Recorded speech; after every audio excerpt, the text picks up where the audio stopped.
Hi, this is Kerby Anderson. You know, each day we take on the tough issues and provide a biblical perspective to them. The topics we cover are wide-ranging: apologetics, theology, prophecy, creation and evolution, intelligent design, marriage, family, child-rearing, the millennial generation, trends in society, politics, economics, business, religious liberty, the Constitution, public policy, foreign policy, military policy, tensions in the Middle East, abortion, homosexuality, pornography, sexual ethics, media, technology, history, and America's godly heritage. We talk about anything that affects your faith, your family, or your freedom. So don't go anywhere, because Point of View starts right now.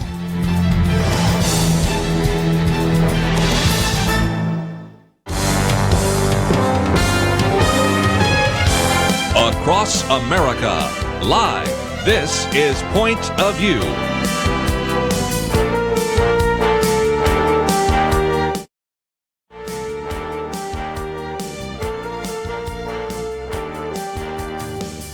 And now, Kerby Anderson. Thank you for joining me today. It is our weekend edition, an opportunity to hear from our guests around the round table, but also to hear from you as well. 1-800-351-1212. As we have said, Penna, Dexter, many times before, we don't know how we're going to get it all in, but even today, people that aren't necessarily listening to this program every day, we're saying the same thing, because you can spend some time talking about the op-ed before the New York Times, which is where I probably will focus some of our time and attention. Then when Kelly Shackelford joins us, he's got some material about rogue deep state officials defy President Trump's orders on religious freedom. Of course, Kelly Shackelford is going to be with us shortly, and we're going to be talking with him later, maybe next hour, about the fact that he was in the confirmation hearings there in the United States Senate. Love to get his thoughts. Of course, we have the Spartacus moment, Colin Kaepernick. And before we're done this hour, I do want to talk about some Texas issues for some of our Texas listeners. So that's just for starters. And there are other things that we can talk about, not to mention your commentary. And, of course, the big tech was in the dock this week. So there's a lot to cover, and I do not think we'll cover it all. I'm usually pretty early when I come here on Fridays, but I was cutting it close this time because I was actually just sitting there watching videos. There are so many visuals from this week that are so interesting, from the Handmaid's Tale ladies coming out in their red robes and their bonnets and everything, and just the histrionics by Cory Booker yesterday, Senator Kamala Harris the day before, and just the drama that's taking place in the hearing room for Kavanaugh. And, of course, this particular anonymous author in the New York Times that's written all about, what's going on in the White House to save us from Trump. And, I looked at my Wall Street Journal today and saw a bunch of pictures of people who are suspected of being the author of that New York Times article. Most prominent, probably in the upper left-hand corner, is Mike Pence. Mike Pence was really going to write that. And then Huntsman was another one, and he denied it. So I don't know. I mean, if indeed you can believe anything of the denials, the two possibles that most people landed on early on, and both have said no. And as a matter of fact, there was some material that came out from Mike Pence's staff saying, no, he always signs his editorials, and he's not going to do something like that. So who knows? But that's one of the guessing games that everybody will be involved in over the next couple of days, don't you think? Yeah, I do. And, the people that I've seen, whose names I've seen floated because the New York Times said it was a senior administration official, are, to me, all of them are very unlikely. And it's just not a senior official. It's somebody who's not very courageous and doesn't really want to do the country a service, because if you did, you would put your name out there. If you were a true whistleblower with courage, you would, because it's too hard to take this seriously. And if these problems were real, if they happen to be, if things are really that bad in the White House, then the person should identify themselves so that the facts can be verified and something can be done. And I might just mention, for people that say, okay, I've not read the editorial. I mean, it doesn't go for very long, and I think we did post it the other day. We did post two pieces, which end up being slightly a point-counterpoint. David French, who is certainly not a fan of the Trump administration, he almost ran against Donald Trump on the independent ticket, writes this open letter to Dear Anonymous, basically saying, look, if you have facts and information, then you need to bring forward. If this is just a bunch of hyperbole and histrionics and things like that, then, just be quiet and go into your corner. But if you really have information, you've got to put your name next to it. You've got to give us facts and figures. So he really believes that this open letter might be something that would bring an individual out who right now is anonymous. On the other side, I gave you one by John Smirek. Anonymous Whole Mole tries to take down President Trump, and he will have none of it. I mean, he does kind of a point-by-point critique of all of that. So if you find yourself saying, well, I haven't read the actual op-ed, I think we posted it a couple of days ago, I would like to know how to think about it. That's why we have you and Kelly here. But I'd also like to read about it. We've given you kind of sort of a point-counterpoint, which I think would be helpful. And, of course, all sorts of speculation about who wrote the op-ed. Kelly Shackelford now joins us. And, Kelly, I know you got at least a few comments about this unsigned op-ed in the New York Times.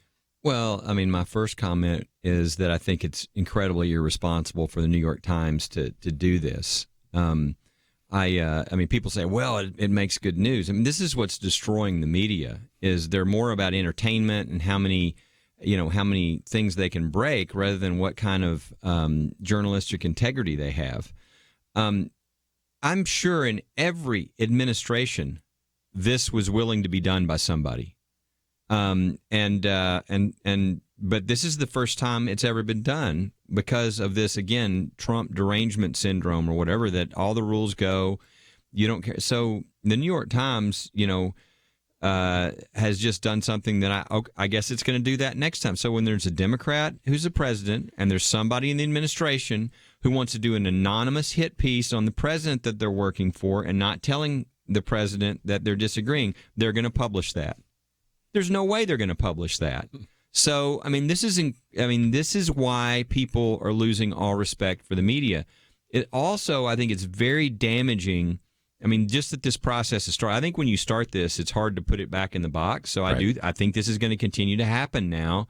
And I think this damages the United States of America, because when you're running an organization, in this case, the executive branch, if everybody's looking at each other like we're not sure who we can trust, that really hurts your ability to effectively run the organization. Mm-hmm. And so this is going to, and again, I don't care which party you are, whatever, this is bad for the country.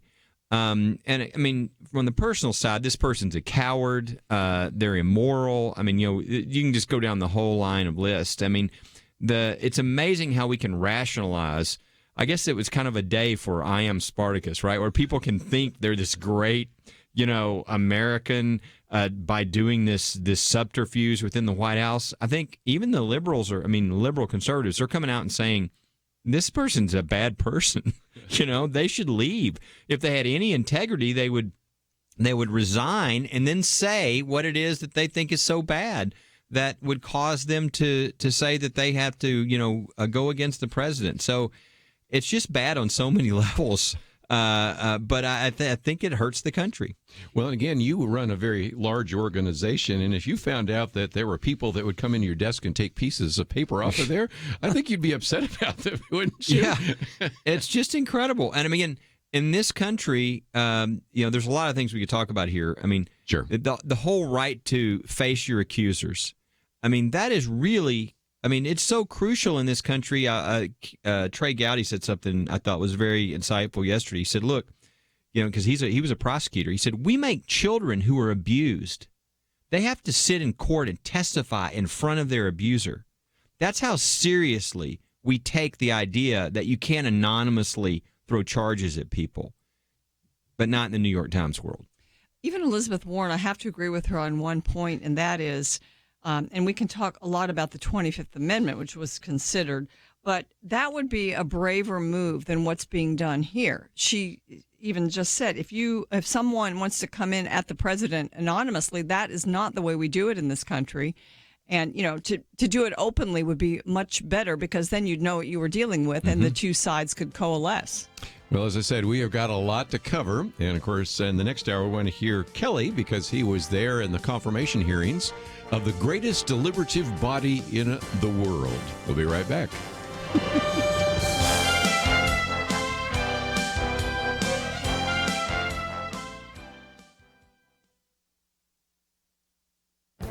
This This is Viewpoints with Kerby Anderson. You know, many writers have talked about the fact that America seems to be in the midst of what is called the Civil War of Values. Victor Davis Hanson provides an in-depth analysis of the origins of our second Civil War. Globalization, he says, had an unfortunate effect of undermining national unity.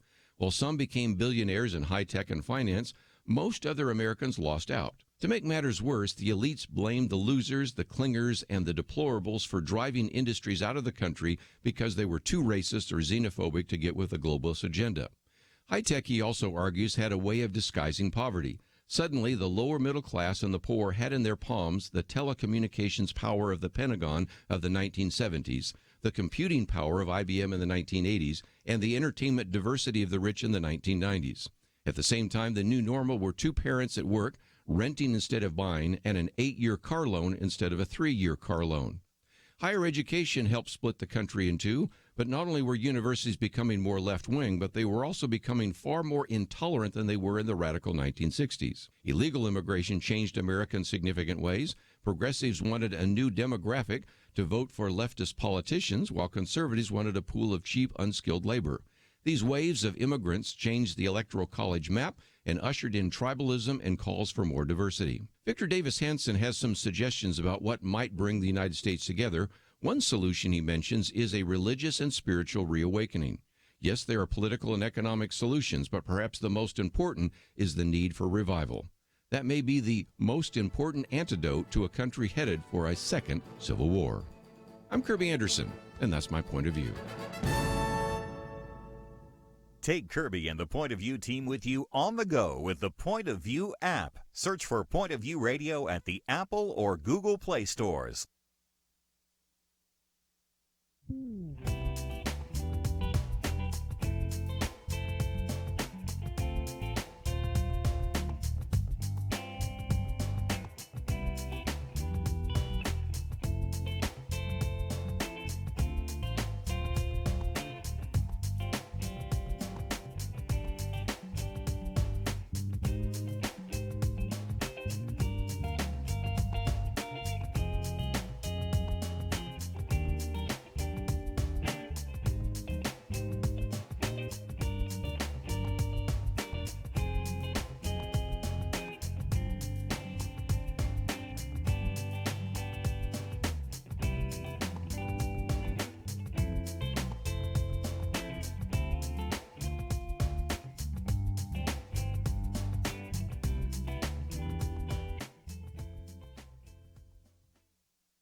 You're listening to Point of View, your listener-supported source for truth. Back once again, we're going to spend some time right now talking about, again, this op-ed piece, and maybe in just a few minutes broaden it a little bit more, because you have Bob Woodward's book coming out called Fear.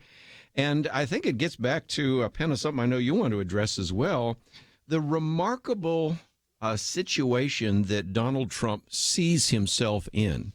Those of us around the table have at least once or twice gone to a Trump hotel. We've met people that have worked in the Trump Corporation.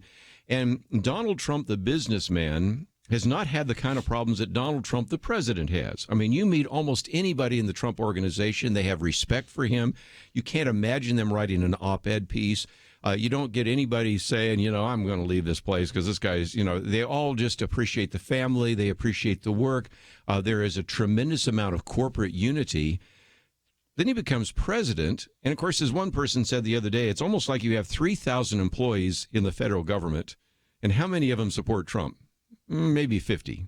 It would be hard to run a corporation if it had 3 million people, and almost everybody was out to try to take pieces of paper off of your desk, undercut you, and write anonymous op-ed pieces. Yeah, I mean, and we have no clue. We really don't know what this critical mass is of people that don't support Trump. I think it's such a privilege to get to work in the White House. And this is one of the things that really made me sad about this, is that if this truly is somebody that works in the White House, and especially if they're at a high position, that they're willing to do this, and they're not, they don't have the character to come out and say who they are, so that we can look at this and consider the source and decide if this person has some, some real concerns that we ought to be considering.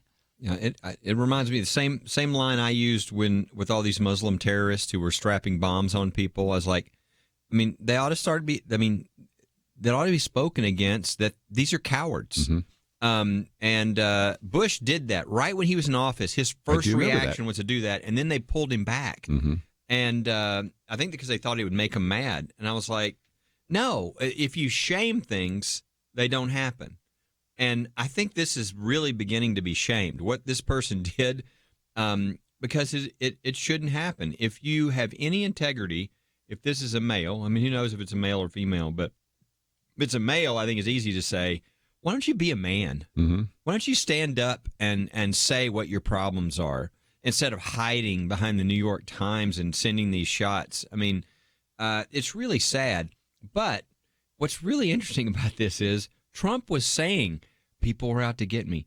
They're, the swamp. They're, and everybody's like, oh, he's nuts. He's nuts. He thinks it's a conspiracy. Guess what? He was right. It was like, they're taping me in the Trump Tower. Oh, that's insane. And it turns out they were taping him in the Trump Tower. I mean, it really is amazing how everything he said, they think, no, that's just outlandish. There's no way that that's true. And it keeps turning out to be true. So, yes, he obviously is not the most normal president we've ever had. And there are lots of things there. But this is not how things are supposed to work. There's a process. If you don't like the president, if you don't like what he's doing, if you don't want to work for him, don't work for him. There are people who will come and serve their country. They'll even put up with a boss who maybe is a tough boss because they really want to serve their country. But this is certainly not how it's supposed to work. I mean, if you look at the executive branch, I mean, the vice president and the president are elected. All the other people work for them in the executive branch. And those other people aren't elected. And so they need to follow the elected person because otherwise they're not accountable to anybody. I mean, the people will hold the president and the vice president to accountability. And we can't have other people thinking that they're in control when nobody elected them to anything. So here's what John Zamirak wrote. We posted this piece. It was lengthy, and it kind of took parts of the letter and analyzed it. I thought it was good. But he says, or this is what he is kind of portraying this person as believing or thinking, this anonymous writer of the New York Times piece. You should be really, really grateful to us in the secret government. We're protecting you foolish voters from your own self-destructive choices. Now just take these blue pills the nice orderly is offering you and wash it down with Kool-Aid, you poor deplorable rubes. And, part of this, I think, is that we have an establishment in this country that's not just a Republican establishment or a Democrat establishment. The Republicans who loved free trade, who liked to have a supply of illegals coming into the country, for employees or to work in certain places, that part of the Republican Party has been repudiated by this administration. They're establishment Republicans. They're there. They oppose Trump. And then there's, of course, the deep state Democrat, the Obama holdovers that oppose Trump. And so there's sort of a coup. I don't know if it's coordinated between those two sides, but a lot of them are all still there in the White House. And this person, I think, in a sense, whether or not this person is truly in the White House, is speaking their thoughts, but this person has no courage. Some of the other people are a little bit more outspoken. We've had people leave, like Steve Bannon and Cohen. They've left. They've made comments that are fairly loyal to the president, but just their leaving has made a statement. So I think what this is, it's not anything really new except the craven action of this person. But the idea that there's opposition in the White House, I don't think is anything new. Yeah, I think, I hope and pray that it's revealed soon who it is, because again, I think it's unhealthy. If you're there trying to work for, the executive branch and you don't know who you can trust, you don't know who's the saboteurs around you, you don't know. I mean, that's really a bad working environment. I mean, we talk about that all the time, when my group is obviously a ministry, and we pray about all the time, probably the most dangerous thing to the organization. And what Satan would love to do is to sow division and within the organization. It hurts your ability to accomplish your ministry and your your goals. It makes you less effective. So, I mean, that's got to be happening because, I mean, I wish they knew at least what level or something so they could sort of excise this virus somewhere and let everybody else do their job and do it well and work together and lean on one another. And we want that for whoever is the president. We want our government to be able to do the best it can do on behalf of the American people. And this is not good. Again, I worry about the long-term effect of this, too. I think the New York Times has done something very damaging to the country. And I just don't know how you put the genie back in the bottle because I think this is going to happen in the future now. I wonder if this is the individual that is already quoted in Bob Woodward's book, which is called Fear. And he or she, but I'll assume he, decided to out himself, recognizing that when the book comes out and people start reading, they'll figure out who it is and actually who the cabal is, because in some respects he keeps talking about we. There's a sense in which, we. So if it was just one person, we go, oh yeah, sooner or later they're going to walk out the door or they're going to get outed and that'll be the end of that. But he's talking, it sounds like, we are trying to prevent these and we're trying to provide some kind of sanity in the chaos of the White House. And that's kind of the theme of the Bob Woodward book. That's the theme of this op-ed. So how many people in this particular Trump organization are not loyal to the president, and how much of that's been going on for some time? Somebody from the New York Times tried to say that they planned this op-ed to take place, and they didn't know that it was going to coincide with the Woodward book coming out this week. Yeah. But I don't know if I buy that. Yeah, the connection, because the book's just coming out. I mean, I'm ready to go buy the Bob Woodward book, which, just for another minute, okay, we all know what everybody around, Kelly's made it real clear about what he thinks about the op-ed piece. Bob Woodward's in a different category, Absolutely. although the problem with the Woodward book, which I haven't read, so I've only read about it, is there's still a fair amount that's secondhand and thirdhand. Yes. Have you ever played the telephone game? You know what I'm talking about here? Penna, you already know what I'm getting at, so go into that. Because well, that I will say he's famous for that. Yeah. So at least with reading the Woodward book, we know what kind of a journalist and author we're dealing with. Right. And he does have some anonymous. He's got people that are identified, and he has anonymous sources in there. I haven't read it either, but from what you read about it, that's what is the case. And I think, in a sense, I think that's a little irresponsible too to have so many anonymous sources. But we know this is his modus operandi and how he rolls. The thing that bothered me about that is that right after his book or these excerpts were released, Here we go. I mean, to have this many people, Mattis, Kelly, who else? There were 3 or 4 different, very specific, emphatic statements like Mattis. There never was a meeting that they described. I never said that. I didn't even come close to saying anything about that. I mean, these weren't like, well, you can tell when they fudge their words a little bit and, well, they kind of misquoted me a little. This is a total fabrication, and that makes you worry a little bit about the book. President referred to it as a hoax, and we'll come back. We have a lot more to cover, and we will do so right after this.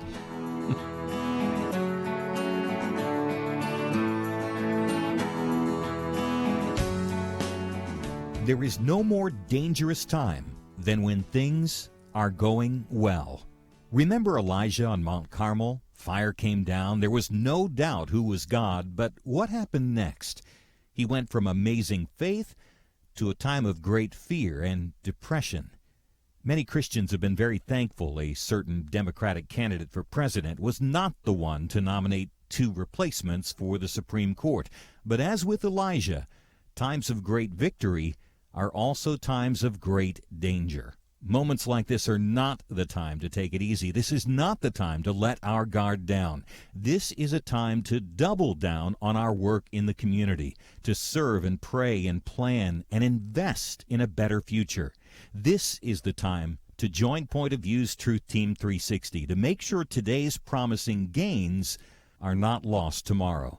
Show your commitment to our future by visiting pointofview.net/team or call 800-347-5151. Ask to join the Truth Team.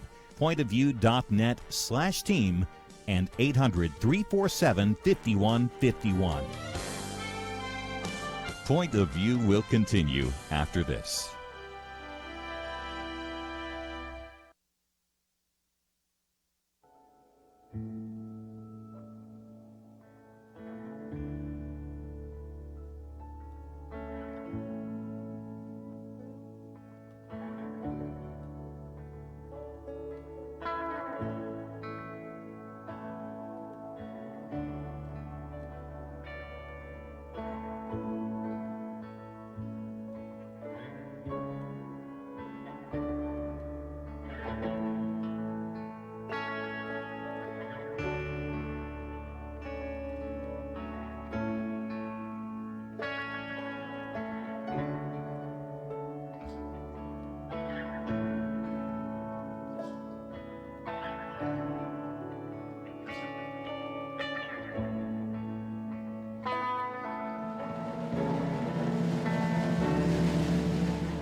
You are listening to Point of View.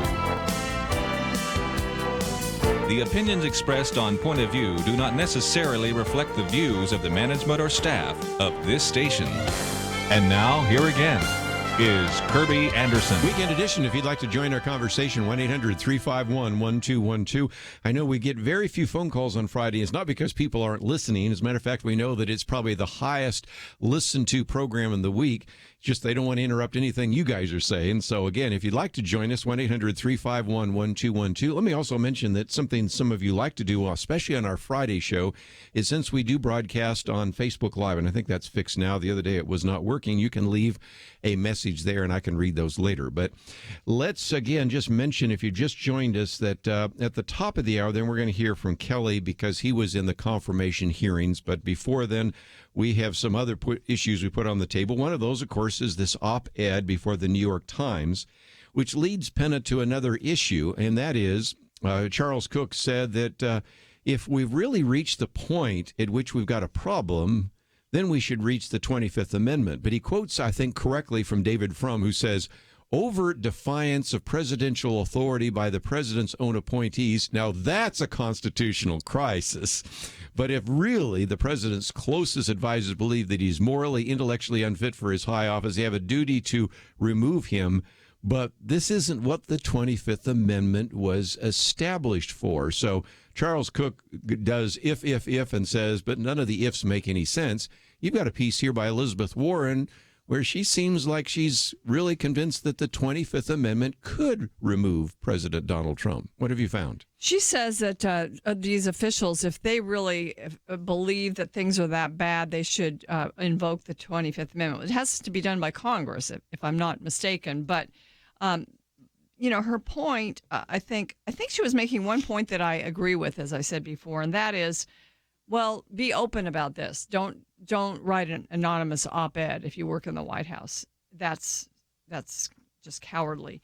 But the Constitution does provide for this procedure whenever the vice president and senior officials think the president can't do his job. And this would be for things like a physical or mental incapacitation. Say the president had a stroke, something like that, or they were having surgery and then recuperating. Even for just a short time, you can invoke the 25th Amendment and put somebody in control. That's what this is about. It's not for political considerations. So if it were invoked right now, it would be for political considerations, unless you could actually prove some sort of craziness that was truly diagnosable, I think. But we can't. That could never be proven unless you knew who was making these accusations. And it would have to be the vice president and a majority of the cabinet that then would actually communicate that to the president pro tem of the Senate. Right. And then the Speaker of the House, and that would be a written declaration. So unless the op-ed is written by the vice president, which would be an interesting thought experiment, but I don't think it is. I don't see how this happens as much as Elizabeth Warren thinks it's going to. It's a lot of silliness. There's just so much, if the theme I have of everything I'm seeing is a little lesson we all supposedly learned as children, which is the ends don't justify the means. And there's all these people that so much don't want to have Trump president. They don't like the election.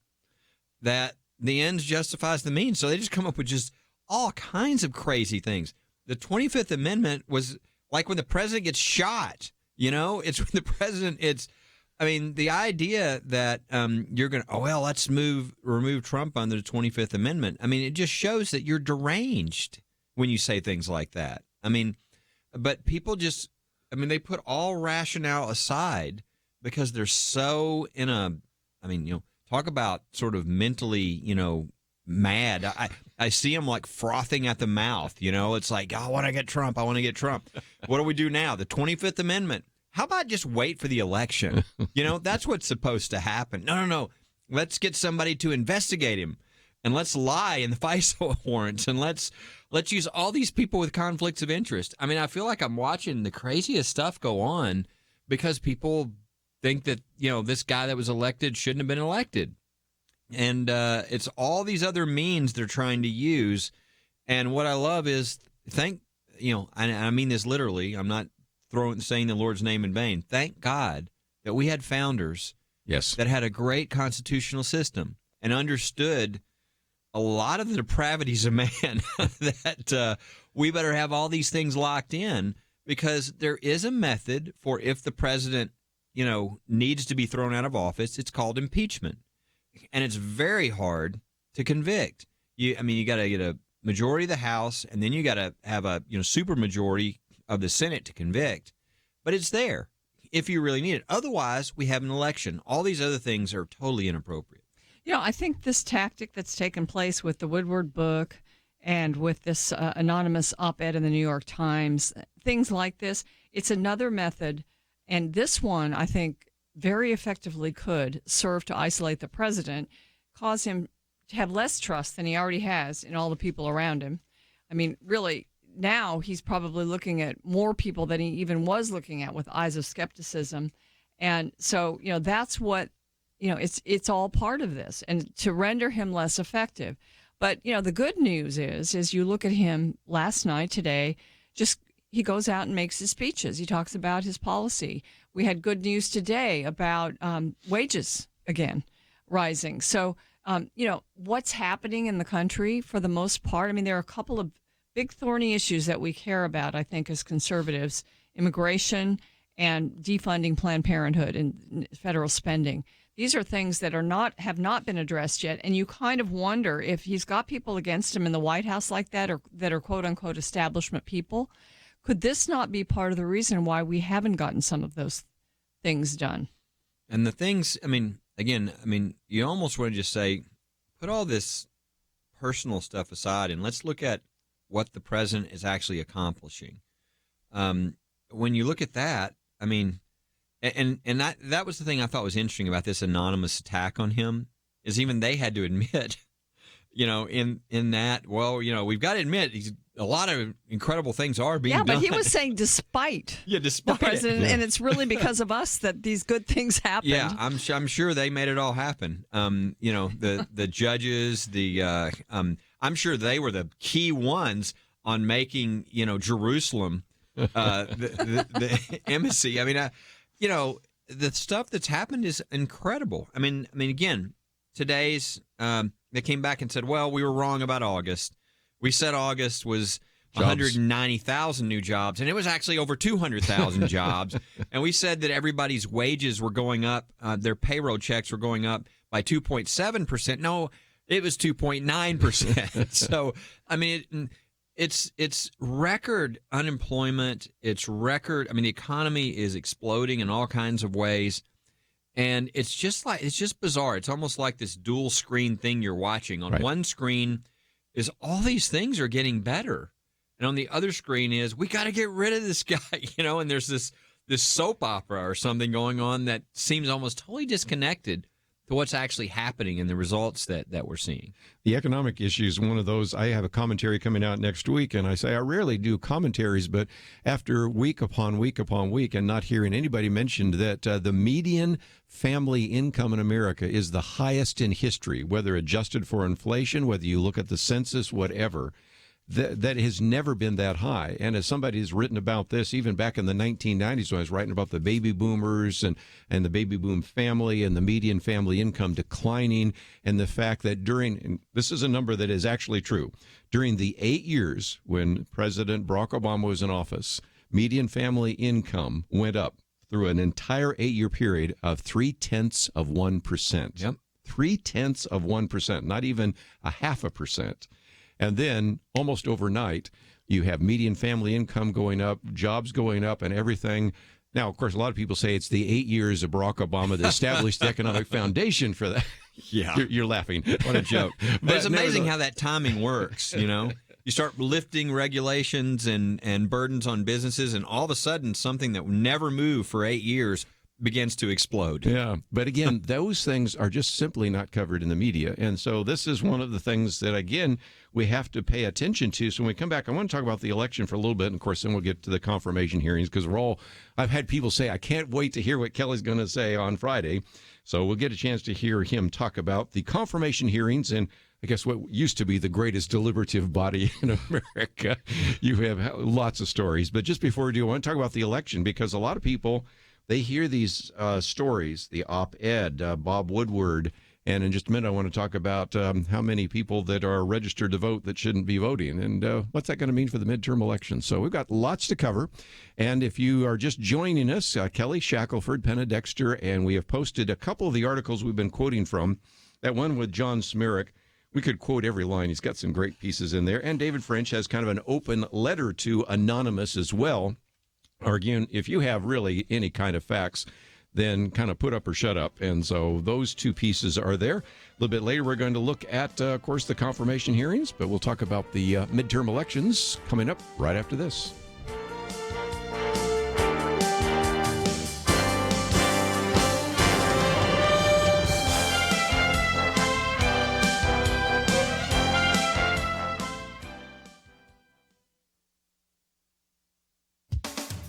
Brown University researcher has published a study that attempts to answer the question, why are so many teenage girls showing up at gender clinics? There are signs a sort of social contagion may be at work. Lisa Lippman, an OBGYN and behavior and social sciences professor at Brown University, authored the study. She facilitated detailed questioning of 256 parents whose teenage and young adult children suffer from rapid onset gender dysphoria. Dr. Lippman says she took on this issue because parents have described clusters of gender dysphoria occurring in pre-existing friend groups, with multiple or even all members of a friend group becoming gender dysphoric and transgender identified in a pattern that seems statistically unlikely based on previous research. 87% of the children studied became gender dysphoric after friends did, and or after increasing their time online, on sites and in social media featuring advice from transgender activists. None of the kids in the study had been gender dysphoric before. However, 62% had previously been diagnosed with a psychiatric disorder or neurodevelopmental disability. One parent said her daughter stopped taking antidepressants and ceased going to her psychiatrist and instead began seeing a gender therapist. The mom said the girl saw transitioning as her cure. This study seems to suggest that some kids are self-identifying as trans as a coping mechanism. Some kids use threats of suicide to demand acceptance of their preferred gender status. A third of those studied asked for medical or surgical transition. Of the parents questioned for the study, many were okay with cross-dressing, but not on board with getting their kids hormones or surgery. The left's criticism of this study was swift and sharp. The university pulled the story from its website and plans to organize a panel to, quote, define directions for future work on this. Dr. Lippman plans more studies. She'll have to navigate this academic tyranny. For Point of View, I'm Penna Dexter.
Now, back to Point of View, your listener-supported source for truth. Back for a few more minutes, and in the next hour, we're going to get into some of the national news once again. But I thought, since especially we have some Texas listeners here, might pick out a couple of issues to pay attention to. One of these comes from our friends at Texas Values Action, pointing out that 14 of the 15 Texas state Senate seats right now are competitive. In other words, you've had Democratic challengers, many of those for the first time. There's always been the assumption in some of those Republican-held Senate seats that, well, there's no point, and so they have not had a real challenger. So that's one of those things that's kind of interesting. Of course, you can't talk about Texas politics right now without talking about Beto O'Rourke and Ted Cruz, because this is still a very close race, and there are a lot of people that have been talking about the possibility of a blue wave. So, Penna, what's your thoughts about this now? Well, if people are watching the, the drama, I guess is a nice word, that's happening or that happened this week in the Senate Judiciary Committee, they saw Ted Cruz asking very intelligent, very reasonable questions of the nominee, doing what a Judiciary Committee senator should be doing, letting the nominee express, his philosophy of being a Supreme Court justice and all of that is so rare now. And I don't know that you saw much of it in the media. I saw it because I get emails from the Cruz people, and so I get to see verbatim what he's asking. And, it's the difference between being a politician and a statesman, I think. I mean, Ted Cruz is a pretty good politician, too, but he's also a statesman. And in this country right now, I think it's really up for grabs whether the people who are trying to send propaganda messages out via various means, including the drama that took place this week that Kelly will tell us about, and people that are simply doing their jobs like we want to see Kavanaugh confirmed to do. According to the founders' wise roadmap for the country, I mean, I think that's what this election is going to be about, and I don't know.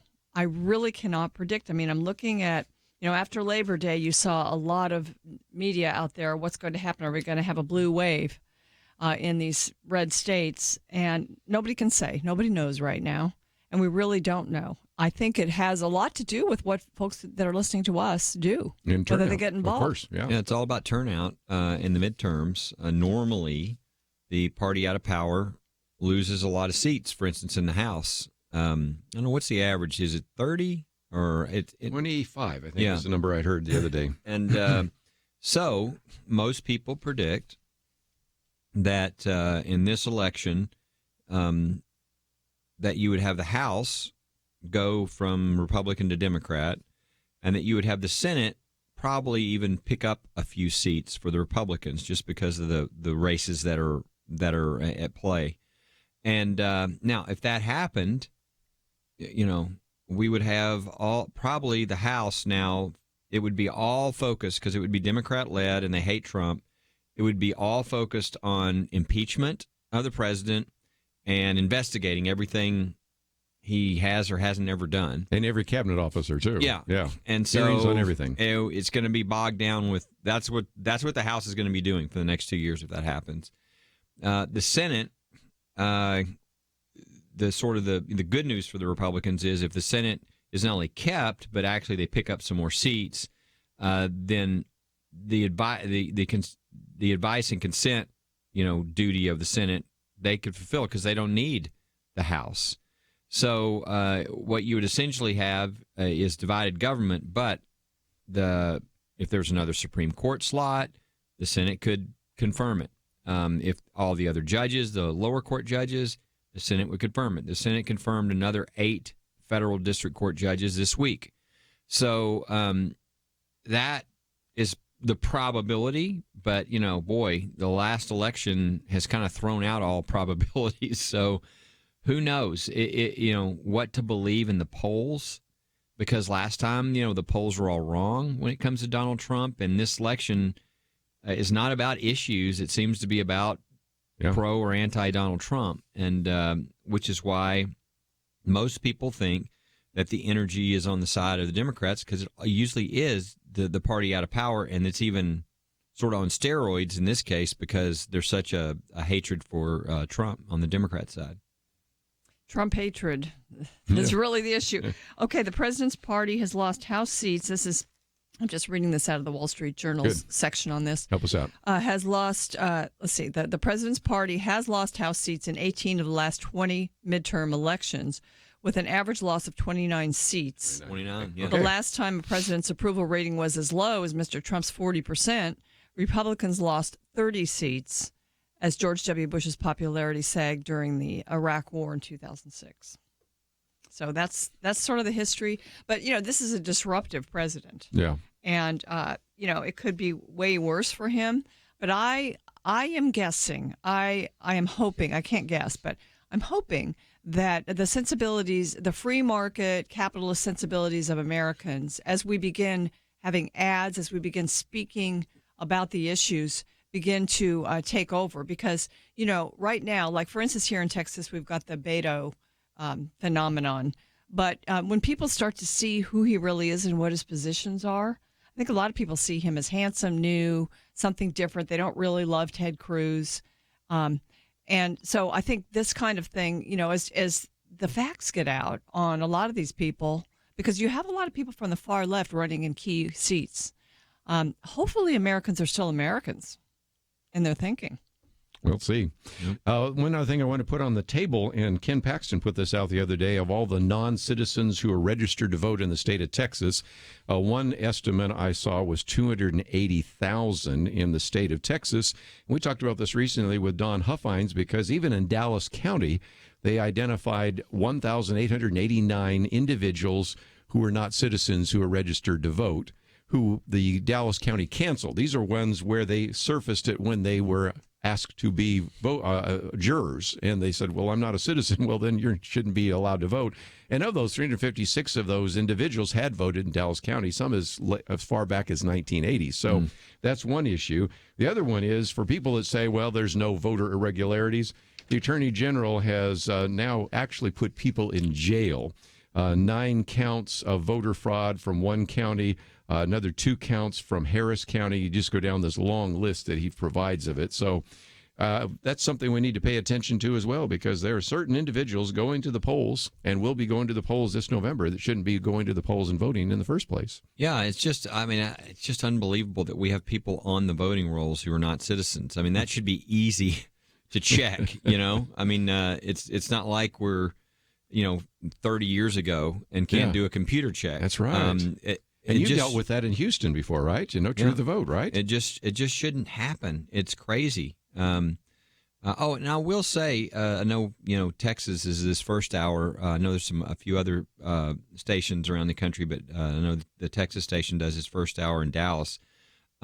Is they need to remember that coming up is North Texas Giving Day, and so I know it's a good day to give to a lot of different ministries, different things that people care about, and they get actually matched that day. There's sort of a money that's set aside to match, and I'm sure, Point of View and I know you've done that at First Liberty for years. First Liberty, and we have a lot of people every day that look at that. I think it's the 20th of September, if I'm not mistaken. Right, but be focused on those days. If you like to give at a time when you're going to give more, and get your money actually increased by other people who've given money to match whatever you're doing for the ministries you care about.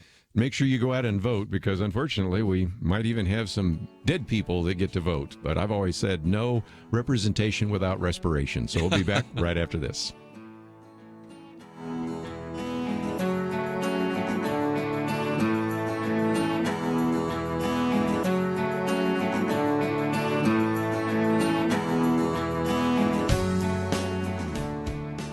It wasn't long ago, it seemed, every official decision brought religious liberty and our ability to live as faithful Christians into question. Some of us wondered how long it would be before we were literally forced to choose between obeying God or men. That pressure seems to have subsided just a bit, and now is the time not to take a breath, but to work as hard as we can for the future of our nation. Thanks to you, Point of View is doing just that. And our special thanks to those who have become members of Truth Team 360. In football, 22 guys battle it out on the field while 40 or 60,000 watch in the stands, and perhaps hundreds of thousands more watch on television. We need a special few to get out of the seats and into the game. Join today by calling 1-800-347-5151 and ask to join the Truth Team, or visit us online at pointofview.net/team. We really do need you. The nation needs you.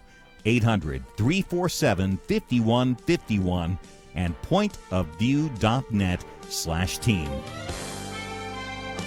Point of View will continue after this.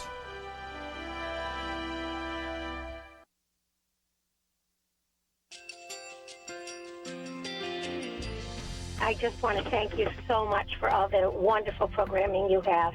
You're just absolutely fantastic. I recently started listening to Point of View, and I really found it interesting because of the different subjects you cover. Thank you for that. I really appreciate everything that you do in keeping us informed. Thank you, Kerby, for everything that you have been doing. I appreciate all the work that you're doing, advocating for the Word of God. Thank you so much. Point of View, I think, is absolutely necessary because it's a Christian perspective, a biblical worldview perspective, and receive very current, up-to-date information about what is really going on, week to week in our culture, which is changing so rapidly, and yet it's morally sliding backwards. Yeah, I'm just, first of all, I thank you guys. Y'all's program is wonderful, and enjoy it every day. I learn so much every time I listen to it. Point of View Radio Talk Show.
Hi, this is Kerby Anderson. You know, each day we take on the tough issues and provide a biblical perspective to them. The topics we cover are wide-ranging.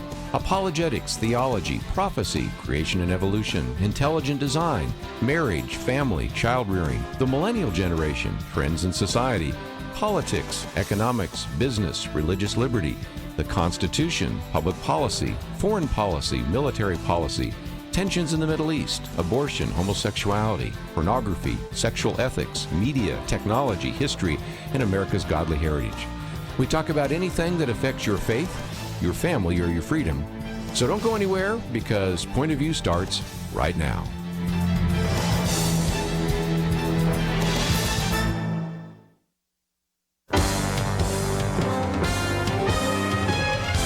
Across America, live.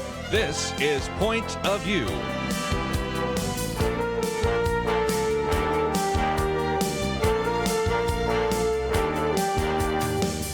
And now, Kerby Anderson. Thank you for joining me. It is our weekend edition. Penna, Dexter, Kelly, Shackelford, and we have posted quite a number of articles that will supplement everything we're going to talk about today. First article is entitled Democrats and the Confirmation Hearings, although I love David French's article. It's called The Democrats' No Good, Frivolous, Ridiculous Day, and Kelly Shackelford was there on Wednesdays. We're going to get his on-the-spot recording and coverage of all of that. How will the red state Senate Democrats vote on this particular issue of Brett Kavanaugh? Senator Cory Booker, or should we call him Spartacus, I don't know, and the Senate rules. So those are a couple of the articles. A little bit later, we'll get back to a conversation we've had before about the anonymous op-ed in the New York Times and some of the reaction to it. And if we have time, I suspect we still have some things to talk about in terms of Colin Kaepernick and the backlash to Nike, and those articles are all available on our website. And Penna, Dexter, if we cover all of that, we will be doing quite a service, because there is so much to cover today. I feel like this has been one of the more dramatic weeks lately. Just if you're looking at politics, it is, but also just sort of the theater in the Senate Judiciary Committee this week, and I can't wait to hear about it. Well, again, on Tuesday, we did cover some of that. We talked about how there were so many interruptions even before Chuck Grassley could even get the first few sentences out from Kamala Harris and Cory Booker and Richard Blumenthal, and a little bit later, Dick Durbin, Pat Leahy, and on and on and on. So when we knew that Kelly was going to be in those confirmation hearings on Wednesday for 12 hours, we can't wait to hear your reaction, having sat there and watched all of the things that transpired, even on Wednesday. Yeah, it's somewhat sad how low we've devolved. You know, I think most people saw the protesters, which I don't think is an appropriate really word. I mean, you can protest and not be a criminal. These were criminals. These were people who were intentionally screaming and disrupting, a meeting. It's actually a federal crime. They could be put in jail for whatever reason. There was a deal that they would only be fined $50 the first time, and then supposedly if they came back, they could put them in jail. And all that did is encourage people. I mean, there were outside groups paying them, covering their fines, so they could come in and yell crazy stuff and just disrupt the Kavanaugh hearing. And I thought, I thought that was bad. And again, maybe the reason that was worked out is maybe the Republicans decided they let people see this, because I don't think it won any extra support. But the thing about it that really kind of caught my attention more than anything was that this was evidently, there was a conference call with senators, with Democratic senators organizing with this. The idea that a senator, a Democratic senator that serves in the Senate would be a part of a meeting to disrupt a Senate hearing through criminal activity, I was really shocked that any senator would do that. Now, again, they're not going to probably do anything, but if they wanted to, they could arrest the senators. It is a federal crime to disrupt a public meeting. For you to be a participant in planning and causing that, I mean, they could literally go to jail if somebody wanted to do that. But I thought more just for the sake of the Senate. The Senate is usually a little different than the House. It's usually a little more dignified. There's a smaller number of people, They treat each other, collegially, and so that was a little surprising to me. And again, those two things together, a theme I've been talking about on Point of View a while here is the loss of civility. This is damaging, I think, to our institutions. I mean, it's one thing if you want to protest, go outside and protest, but you don't have a right to come into the hearing and scream and yell and just disrupt. And again, what they would do is one would do it, and then they would wait until they got started again, and then another would do it, and they would just have to pull these people out. I will say this, Senator Cruz commented on this, but one of the things that, and I said to them a number of times, but the Capitol Police, just the way they handled it was pretty incredible. I mean, the idea that you had all these people in there disrupting and causing trouble and having to be dragged out. Usually they a lot of times they didn't help. Sometimes they would even come in a motorized wheelchair and then wouldn't have it on to where they it would be difficult for the Capitol Police to get them out. So it was all kinds of things like that, but they handled it really well. But I didn't think it did anything for their side. But I think on the long term, this kind of stuff needs to be stopped. It really does. People should know that this is not a way to disagree. Again, if you want to go outside and protest, if you want to carry signs, if you want to speak, you have a right to do that. But you don't have a right to come into a public hearing and scream and yell and disrupt the hearing. That is a criminal offense, and I think you should be thrown in jail. And I think it should be a serious offense so that people do not do this, because it is damaging to our entire system to allow this type of thing to go on. Some people say that this is democracy. Mm-mm. And, or free speech. Heard I that think one. it's what's that term? The low information voter. That type of person sees this and they say, well, they have a perfect right. They are citizens too. They can come in. And, but we have to draw a line when it comes to the official. I mean, you have to be able to make some rules, and then you have to be able to abide by those rules in order for things to work. And the Senate gets to have rules. I guess I'm just thinking that there ought to be some way of trying to screen out people that could even come in. I like what John Cornyn said. Do this in a court of law, and the judge will fine you for contempt of court, right? Yeah. You couldn't do this in a normal courtroom, right? Yeah, well, and he was talking about, I think, at that point, the violation of confidentiality and violating the rules that the senators actually did. Yes, the senators, yeah. But he also talked about mob rule and some other things. So I think it's part of all this thing we're talking about. This sort of really this attempt to create anarchy in our country, to break down our systems, our institutions.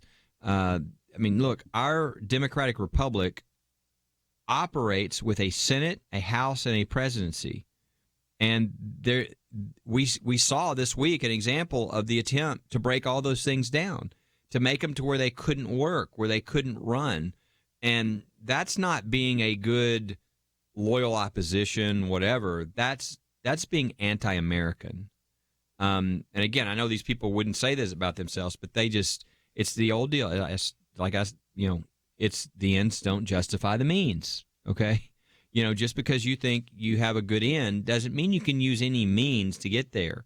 Win with your ideas. Don't win by coming in and creating a hearing that is so ridiculous that Judge Kavanaugh had to have his children removed. I know. Very sad. I mean, that should not happen in this country. But that's what happened. Again, I think it only hurt. I think most Americans look at that, and unless you're a very partisan Democrat, you look at that and go, that's not the America I want. That's not going to win me over. That's going to push me the other direction. I think most Americans react that way. We'll take a break, and we'll come back and talk about whether or not there was a flashing of a white power sign, or perhaps whether or not someone should have shaken somebody's hand, and whether there were enough material for the Democrats to make a decision. We'll be right back.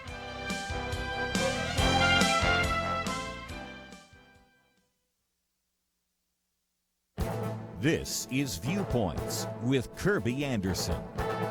Many writers have talked about the fact that America seems to be in the midst of what is called the Civil War of Values.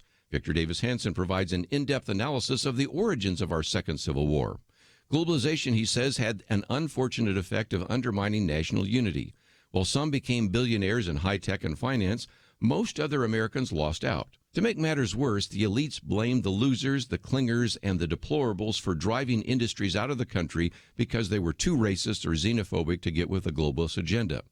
High-tech, he also argues, had a way of disguising poverty. Suddenly, the lower middle class and the poor had in their palms the telecommunications power of the Pentagon of the 1970s, the computing power of IBM in the 1980s, and the entertainment diversity of the rich in the 1990s.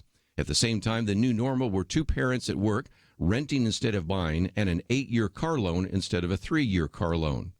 Higher education helped split the country in two, but not only were universities becoming more left-wing, but they were also becoming far more intolerant than they were in the radical 1960s. Illegal immigration changed America in significant ways. Progressives wanted a new demographic to vote for leftist politicians, while conservatives wanted a pool of cheap, unskilled labor. These waves of immigrants changed the Electoral College map and ushered in tribalism and calls for more diversity. Victor Davis Hanson has some suggestions about what might bring the United States together. One solution he mentions is a religious and spiritual reawakening. Yes, there are political and economic solutions, but perhaps the most important is the need for revival. That may be the most important antidote to a country headed for a second Civil War. I'm Kerby Anderson, and that's my point of view. Take Kerby and the Point of View team with you on the go with the Point of View app. Search for Point of View Radio at the Apple or Google Play stores.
You're listening to Point of View, your listener-supported source for truth. Weekend edition, and again, as we come back here, we've already got a number of calls coming in. Stay on the line. We'll get to you in just a minute.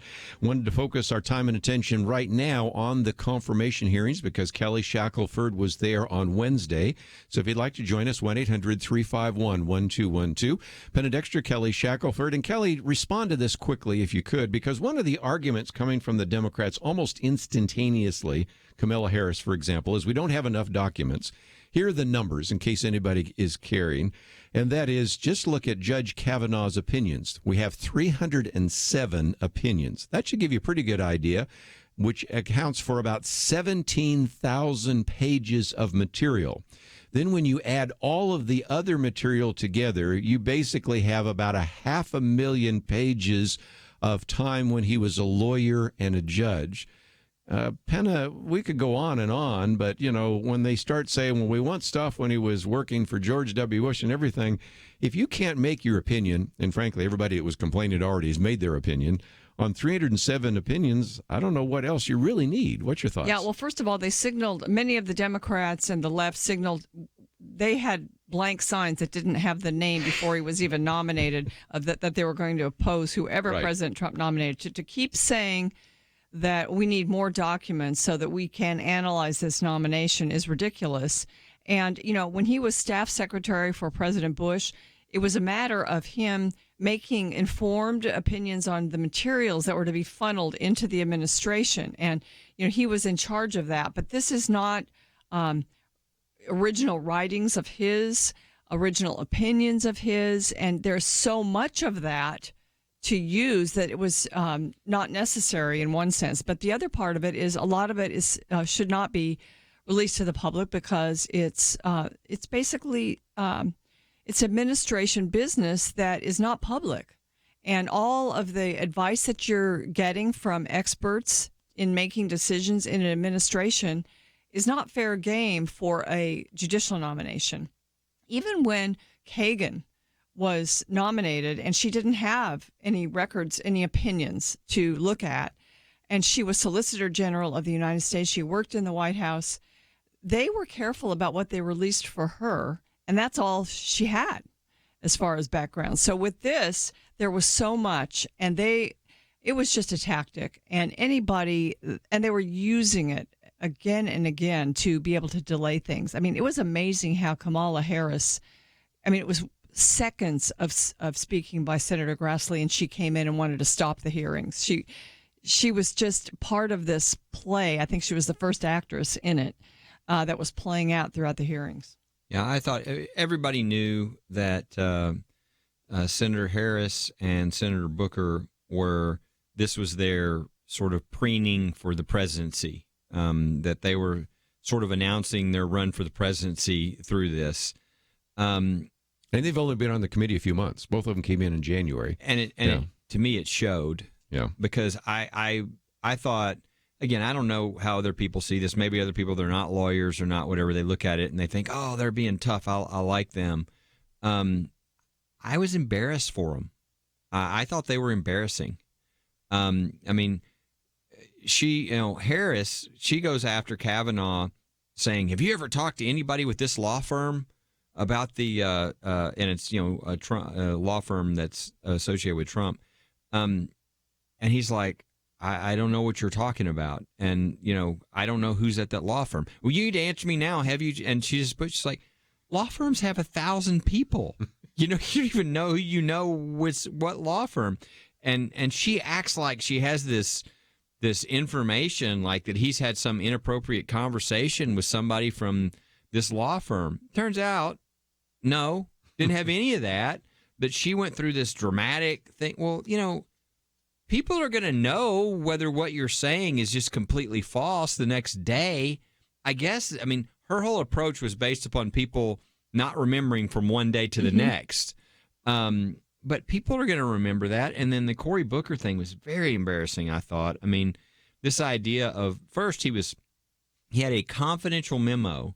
It was confidential because there's a bunch of things in the committee that they were allowed to see, but that wasn't cleared, released and cleared, and so he's going to knowingly violate the Senate rules, right? Isn't that what he said? Before then, though, he tries to cross-examine Judge Kavanaugh on a document that Kavanaugh can't even see. Yeah, you can't. Can you imagine being asked a question about an email 16 years ago that nobody's even shown you?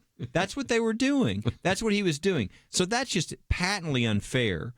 But the whole implication of what he was asking was that maybe Kavanaugh's in favor of racial profiling. So that's what Booker was pushing with this. And you're like, well, I'm surprised that if that is something that was important, that he didn't try to get that released. Well, so he's asking about something that's confidential, number one, which is a problem. And then number two, when he said, hey, I want this released, they released it hours later, 4 o'clock in the morning, said, okay, it's now released. We had to go to the White House and because, the president that's in charge of that, it's his documents. Right. You can't just do it on your own. And so they did. And then you had this fake Spartacus moment, which we'll talk about. But what's the memo really say? Again, it's like they don't think you remember from one day to the next. It was a memo where Kavanaugh was saying that he was against racial profiling. Yes. So what he was trying to intimate with his questions was that he was in favor, but he knew he had the memo. Mm-hmm. He knew what it said. And so it was just a complete lie what he was doing. And then, of course, he doubled down on that by pretending to be, Spartacus, and that was really embarrassing too. So, he just embarrassed himself on a number of levels. But so both of the people sort of preening for the presidency, I think, started out with a pretty good stumble and didn't really present themselves well. Kelly, let me ask you, since you were there, and I don't know, it was probably hard to divert your eyes from these senators that were acting in such a way. But did you observe? I mean, what did you observe with the nominee, with Judge Kavanaugh, in the way he handled this garbage? I mean, how did he answer? What was his demeanor like? What was his expression like? Incredibly patient. I thought the thing that was interesting to me was he is such a judge that he actually prepared for this hearing. How did he prepare? He went back and watched every other judge, their confirmation hearing. He read through, looked at what they did, and he coined a term that nobody had done before, which is he called it judicial nomination precedent. So, I mean, as such a judge, only a judge would go back and look through every piece of paper to make sure that he knew what he was supposed to do, that he did it right, he had all the facts. And what he found is that every single person who's currently on the Supreme Court had a certain approach that they took in order to keep the independence of the judiciary. And that is that if you go to the hearing and you say things so that you'll get confirmed about cases that are going to come before you, you've now, the Senate's somewhat controlling the decisions that are going to be made by the Supreme Court. So he thought it was very important, the independence of the judiciary, and that for that reason, the past people who were nominated said, look, I can't answer a question about a case that might come before me or, a current, precedent that's up to say whether it's good or bad because, you're trying to get me to sort of go a certain direction, and I can't do that. I can't look like I'm going one direction or the other. I've got to wait until a real case comes for me, and I got to look at those facts and those people and that situation and make that decision, and I can't give any thing differently. So I thought it was fascinating that he is such a nerd that he went back and did all that stuff and looked at the history and came in making sure he was doing everything right, which is exactly the kind of thing you want. Yeah, we really from want a judge. nerdy justices. That's what we want. Yeah, they just want to follow the rules. They want to do it right. They want to interpret what the law says. They're not there to be politicians. They kept trying to draw him in to say something about something that was happening politically. And he said, I just don't think it's appropriate for me as a judge to speak about politics because then I'm in politics and I don't want to be a part of politics. He hasn't voted. That's what I was going to say. I was going to say he hasn't voted in years. He feels like that his job is to be a judge and to not look like he's for any side over another and not to be for any side over another, to literally have that scales of justice with the blindfold over them so that he treats everybody fairly and the same. So I thought he did really well, and I think he's going to pass. I think he's going to get every Republican vote. I think he's going to probably get 3 or 4 Democrat votes, and he's going to be, at the beginning of October, he's going to be Justice Kavanaugh on the Supreme Court. Might just mention our second article there, How Will Red State Senate Democrats Vote? We'll come back and talk about that, and we'll take some phone calls, 1-800-351-1212. We'll be back right after this. There is no more dangerous time than when things are going well. Remember Elijah on Mount Carmel? Fire came down. There was no doubt who was God, but what happened next? He went from amazing faith to a time of great fear and depression. Many Christians have been very thankful a certain Democratic candidate for president was not the one to nominate 2 replacements for the Supreme Court. But as with Elijah, times of great victory are also times of great danger. Moments like this are not the time to take it easy. This is not the time to let our guard down. This is a time to double down on our work in the community, to serve and pray and plan and invest in a better future. This is the time to join Point of View's Truth Team 360 to make sure today's promising gains are not lost tomorrow. Show your commitment to our future by visiting pointofview.net/team or call 800-347-5151. Ask to join the Truth Team. Pointofview.net/team and 800-347-5151. Point of View will continue after this.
You are listening to Point of View.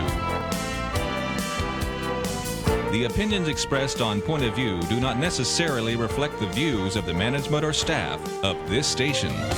And now, here again is Kerby Anderson. If you'd like to join a conversation, 1-800-351-1212. Penna, Dexter, Kelly Shackelford. It is our weekend edition. Let me just mention, as Kelly Shackelford has been the one kind of giving us a little bit of an inside look in the confirmation hearings, if you go to his picture right now and click on it, the first thing that pops up is a petition, or you can actually express your opinion and your approval of Judge Brett Kavanaugh for justice. And also we have kept up the video from the American Legion where you were speaking and some of those informational pieces. So it's all available at our website, pointofview.net. Or, of course, you can go to First Liberty. Let's take some phone calls, though, along the way. If you'd like to join us, maybe you've been watching the hearings and have some thoughts. So let's go to Georgia first. WLPE. Olivia, you have the floor. Hi, this is Olympia. Olympia, yeah.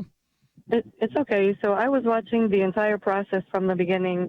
I just wanted to comment on what complete lack of civility, approval of anarchy, and disgrace this congressional hearing has been. The left has done nothing but race baiting.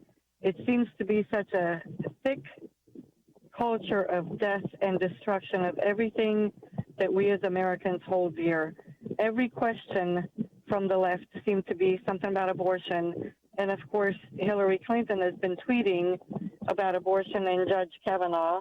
The chairman wasn't even firm enough to enforce respectful treatment of Judge Kavanaugh and Queen Spartacus and all the other. It was an absolute disgrace. If anybody was watching this, it's like a person who looks at himself or herself in the mirror daily, and 3 years later you realize how old you've become. I'm guessing if they are in it daily, they might be desensitized or perhaps have gone on board with the tactics of these. I can't call them Democrats anymore. I don't think they represent anything that a real Democrat would. I'm not a Democrat, by the way, but it was an absolute disgrace, and the chat was filled with disapproval from regular Americans. And I heard the comment. I'm not really sure who said it earlier. They are counting on your average American citizen not to be informed, not to know the past or the current, situation that we're in. And it's just, I've never seen anything like this. Well, appreciate your comments. And, just a few days before, you had the funeral for John McCain and everybody talking about civility. Mm-hmm. And then to watch what unfolded on Tuesday and Wednesday and Thursday, Kelly, it seemed to contradict everything that we'd been hearing about the need for civility. Yeah, on two levels. Number one, the fact that there were these disruptors coming in, I think around 70 a day, that were screaming and doing these things. And the fact that Democratic senators were in a call planning this with them before the hearing started is what's, I think, even more disturbing.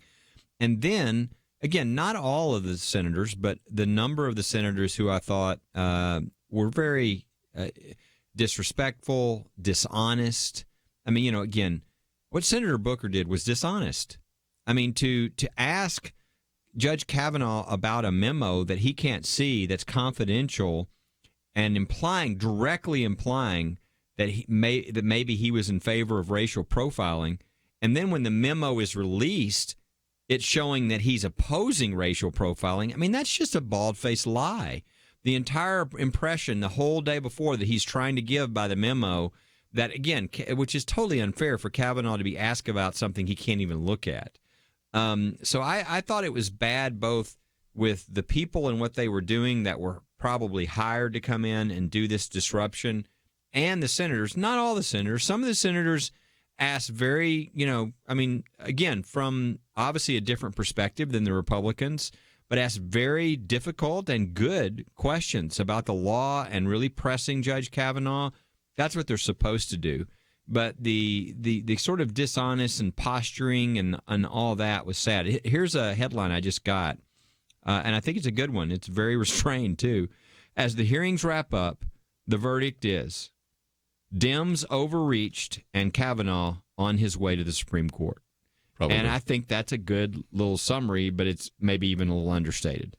Were there any arguments that would go any way toward derailing the nomination that you heard? No, I mean there were arguments beforehand. I thought the best arguments they had were from their side were that they they wanted these assurances, which he can't give, that he would how he would rule if something regarding the precedent, the president of the United States, Roe. Yeah. And so he can't do that. He can't say whether, how he would rule, how he'd approach. But I thought the most legitimate thing they did is go back into, because he has views. He teaches on the separation of powers. Of course. And so he teaches about the power of the executive branch that's different from the power of the legislative branch. And so he has views on that. And they ask questions about it. And some of those views, which I happen to agree with, are that, the president is the chief executive. And so the president gets to control the executive branch. And so that does give the president a lot of power within the executive branch. And so they were questioning him, because when you have that, then they're like, well, you think the president has a lot of power. Well, yeah. And there are some fine points there are some people who believe that the president can't be prosecuted while in office. Right. Can he? But as soon as he's out, right, he gets prosecuted. And there's some people that think no, he can. And so there's those type of things. Those are very legitimate questions that people had. And but the reality is, you can't ask a judge beforehand to predetermine how he's going to go in a case. That's unfair. It's bad because of the separation of powers between the Senate and the judiciary, but it's also unfair because a judge has to wait and see those facts, that case, those particular circumstances, because the law and everything can move and shift. Plus, judges are not alone. They're ruling with other judges. They're influenced by what the other judges say. They don't know. They're doing their best, if they're conscientious, to try to make the right ruling. Knowing they come from different perspectives, they try to learn from each other and try to make sure that when they take all the thinking in account, what they think is the best way to go. And so that's why you can't give those kinds of predictions as a judge. Yeah. So that principle, earlier in the week, you saw a lot of written about the Ginsburg rule. That's what this is, right? Yeah, that's what Ginsburg said. That's what and this is what Kavanaugh that's did. like 25 years ago. He did his research. He watched every single of these confirmation hearings. He even went back to Thurgood Marshall's hearing, where he was asked how he would rule on the case, and where he answered similarly. I can't do that. So that's what that was about. And he's like, look, I'm going to follow the same approach as all the 8 who are on the Supreme Court right now, and I can't damage the independence of the judiciary. I've got to do the right thing no matter what you think, and I can't make promises to you about how I'm going to rule on something. I can just tell you, here's my approach to the Constitution, here's what I think the law is, and these types of things. And that's what he did. Again, questions like, well, can the president pardon himself? Well, it depends on all that, all the facts of the case, and people don't, and whether it could even be done, and all that. Yes, I will say this though, for point of view listeners, the thing that was neat is that we had a guy, and I don't know if people watched as the caller did. I mean, I'm sure she got to see a lot of this, but there was a lot of talk about religious freedom, and not because he had any controversial views on religious freedom. Nobody really attacked him. He was being asked about all the cases he had donated his time on for religious freedom as a young lawyer. Some of those cases, Jay Sekulow and I were involved in, and here's this young lawyer, Brett Kavanaugh, giving his time because he cares about the First Amendment and religious freedom and the Constitution. And he did it not only for Christian clients, but he did it for instance, an Orthodox Jewish synagogue and some others. And so I love the fact that we've got somebody who has a heart for religious freedom, for the Constitution, and is going to defend those things. He's not going to do anything but follow the law, but that's all we want, is somebody who's actually going to enforce the Constitution, which was built on religious freedom and the First Amendment. And so that was encouraging as well to see. Let me just also respond to Olympia. She was talking about the racist comments, and one of those was sitting behind him is Zena Bash, who is a very respected, talented, conservative lawyer. Her husband, by the way, is John Bash, who is U.S. Attorney for the Western District of Texas. She's sitting with her hand on her side, and that supposedly was a white power signal. And I love what her husband, John Bash, said. Wait a minute. She's Mexican on her mother's side, Jewish on her father's side. Her paternal grandparents were Holocaust survivors. She was born in Mexico. No, this was not somebody flashing white power sign, right? That's unbelievable, yeah. When you're looking for racism when it's not there, you really don't have an argument. We'll be right back.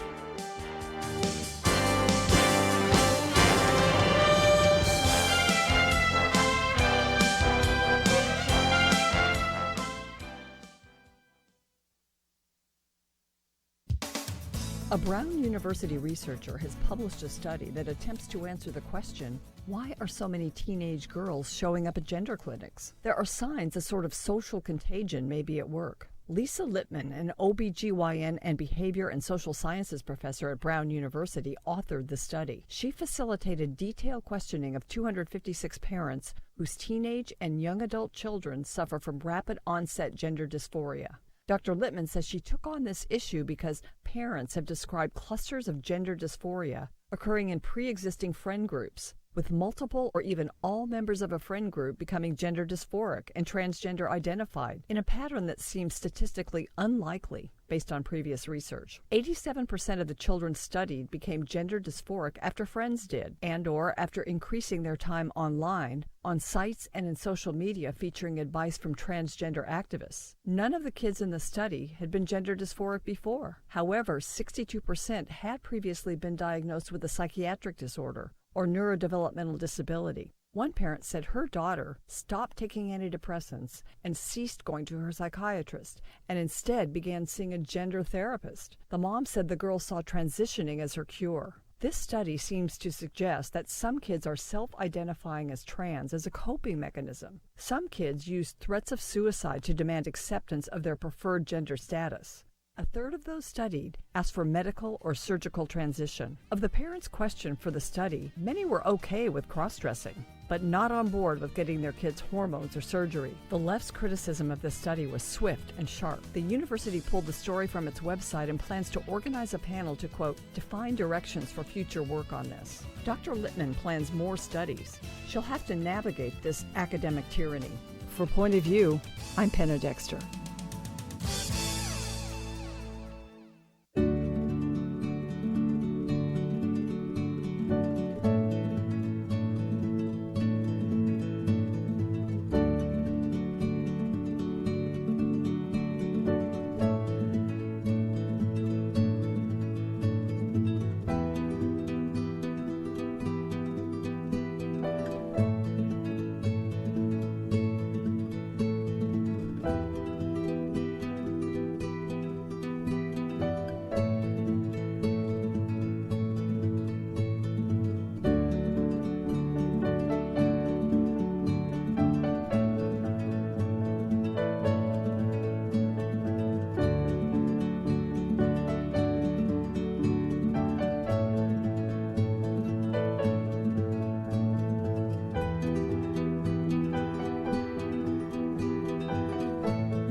Now, back to Point of View, your listener-supported source for truth. Back once again, of course, many of you have heard some of the comments being made about Cory Booker and his Spartacus moment, and I just thought for just a minute we might have a little fun since Senator Marco Rubio sent out a tweet that said, on this day in 71 BC, the Thracian gladiator Spartacus was put to death by Marcus Licinius Crassus for disclosing confidential scrolls. When informed days later that, in fact, the Roman Senate had already publicly released the scrolls, Crassus replied, "Oh, okay, my bad."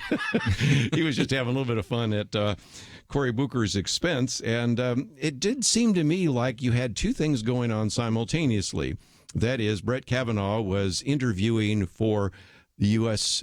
Supreme Court, and Cory Booker seemed to be interviewing for the Democratic nomination for the presidency. What's your thoughts? Well, I think, now, in light of the fact that Cory Booker really didn't succeed in getting anything revealed that couldn't be easily revealed, I think that a responsible media would begin interviewing him, asking him, was it worth it? Was it worth your civil disobedience now to have released that particular email that you were insisting on? And, I don't know if the media is going to cooperate in Marco Rubio's attempt to sort of put Booker in his place, but they should. Yeah.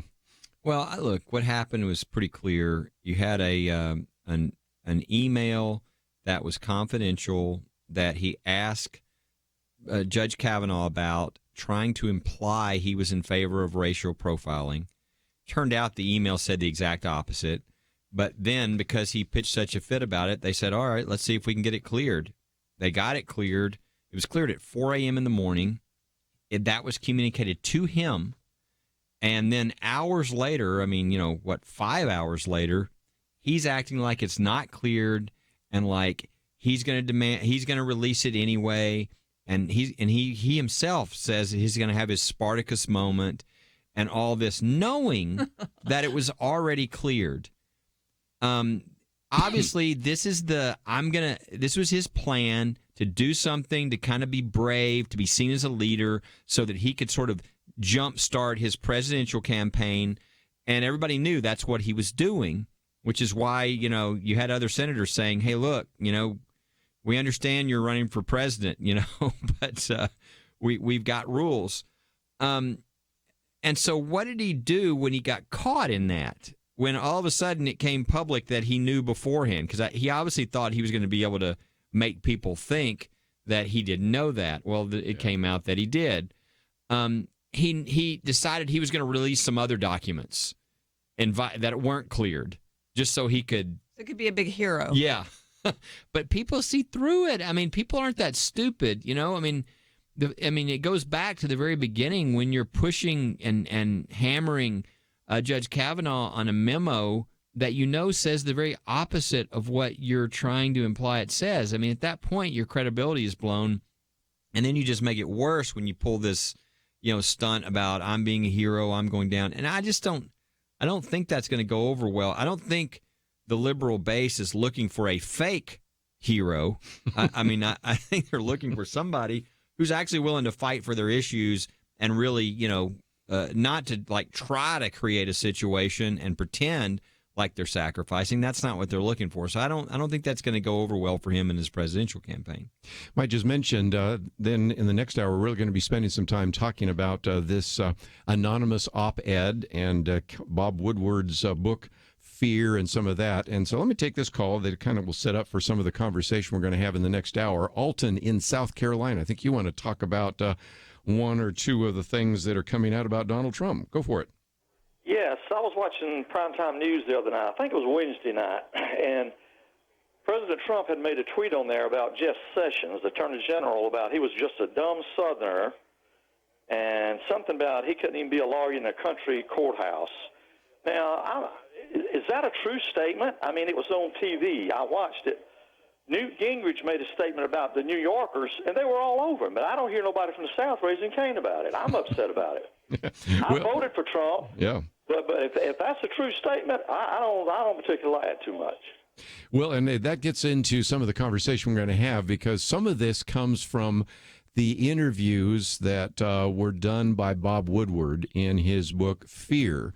Now, if that's an actual tweet that we can find out there, that's one thing. And, of course, you also have the op-ed that appeared this week in the New York Times, which just says that there's chaos in the White House and we have to implement the 25th Amendment and some of that. So you have to kind of summarize what has been said by the president. Do I like everything he said? Not hardly.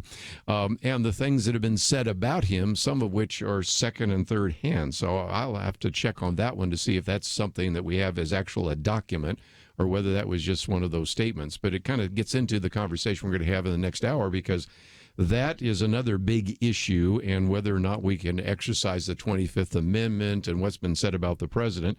And I think before it's through, I'd love to get everybody's comment around the table about Colin Kaepernick, because those are some of the other articles we've posted here on the website. I think that what the president tweets is on him, but what he says in the White House where he's speaking to aides or other people, that's not for public consumption.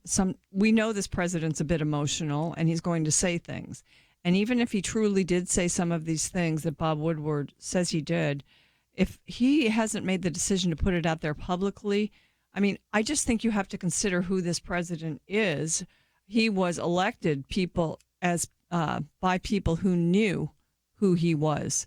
So I just think it's very irresponsible of the media to come out and place such emphasis on things in Bob Woodward's book that were said by the president within the White House to aides. To be fair, the New York Times has a piece where it says, this is what he said, and then President Trump said, I don't talk that way. But then the New York Times says, but he does talk something like this. He does talk that way. Yeah, and that's the problem with the book, which I know we're going to talk about we'll get later. Into more detail. I mean, there are very specific things in the book that are very specifically denied by General Mattis. Yes, especially General Mattis. By Kelly, where they say, I wasn't at the meeting. I didn't say that. Kind of stuff. It's just stuff that's just very emphatic. So there are clearly errors, in my view, in the book. Now, I haven't read the book because it's not out, but I don't know whether Woodward says, that this information came from Mattis. My guess is what he's going to say is so-and-so said that this happened. And turns out that's not true. That's why you don't really go by that kind of secondhand information. You want to hear directly from somebody before you quote them. It reminds me of the quote that was given to me, I guess 20 years ago. I just still remember it, in the Houston Chronicle. Mm-hmm. It gave me a quote, and then it said Miss Shackelford. So it saw my name being Kelly, and they assumed I was a woman, and so. But I loved it because it showed I didn't say that. They just somebody else told him I said that, and they put it in there. You don't do that. You shouldn't do that as a journalist in any way. Lazy journalism. Yeah. Right. And I've seen myself say some things in print that I never know that I said. Gosh, I did not know that I said that. And I'm not the visible person that you are. But nevertheless, we're going to come back. And you've raised a very good question, Alton, because what about the book by Bob Woodward? What about this op-ed and all of the rest? We didn't really necessarily come down on how many of these red state Senate Democrats are going to vote, but I'm thinking that it's possible you could come up with 5 Democrats maybe that would vote. So it's reasonable. We'll see. I think when they see this is going to pass and Kavanaugh's going to be on the court, I think you're going to have all these Democrats in these swing states that are up for grabs. They're going to have to vote. That would be crazy for them not to. They're going to vote for Kavanaugh. Again, that's our second article, but we're going to come back, and our fourth and fifth articles get us into the very question that Alton raised. We'll talk about that right after this.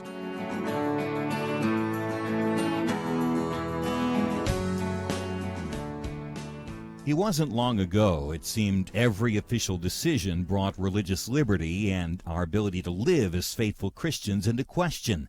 Some of us wondered how long it would be before we were literally forced to choose between obeying God or men. That pressure seems to have subsided just a bit, and now is the time not to take a breath, but to work as hard as we can for the future of our nation. Thanks to you, Point of View is doing just that. And our special thanks to those who have become members of Truth Team 360.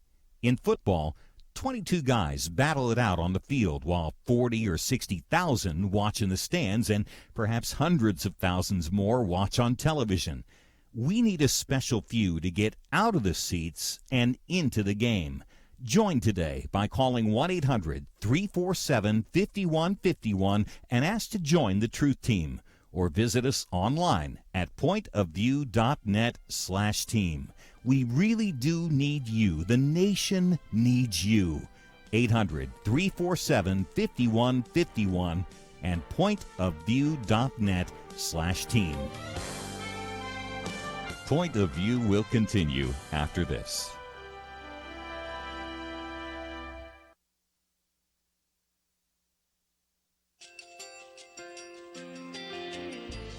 I just want to thank you so much for all the wonderful programming you have. You're just absolutely fantastic. I recently started listening to Point of View, and I really found it interesting because of the different subjects you cover. Thank you for that. I really appreciate everything that you do in keeping us informed. Thank you, Kerby, for everything that you have been doing. I appreciate all the work that you're doing, advocating for the Word of God. Thank you so much.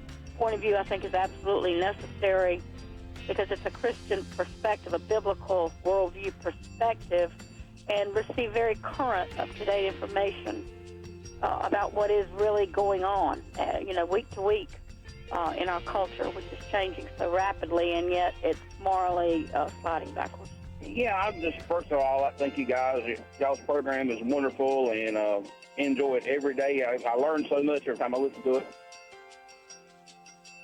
Point of View Radio Talk Show.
Hi, this is Kerby Anderson. You know, each day we take on the tough issues and provide a biblical perspective to them. The topics we cover are wide-ranging.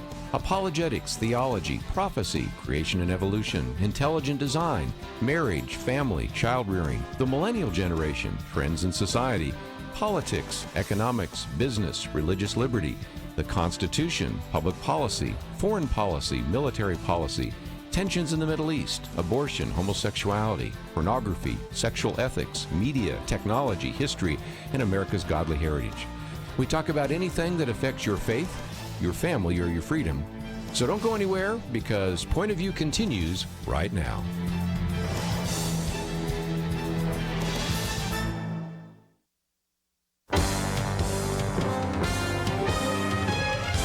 Across America, live. This is Point of View.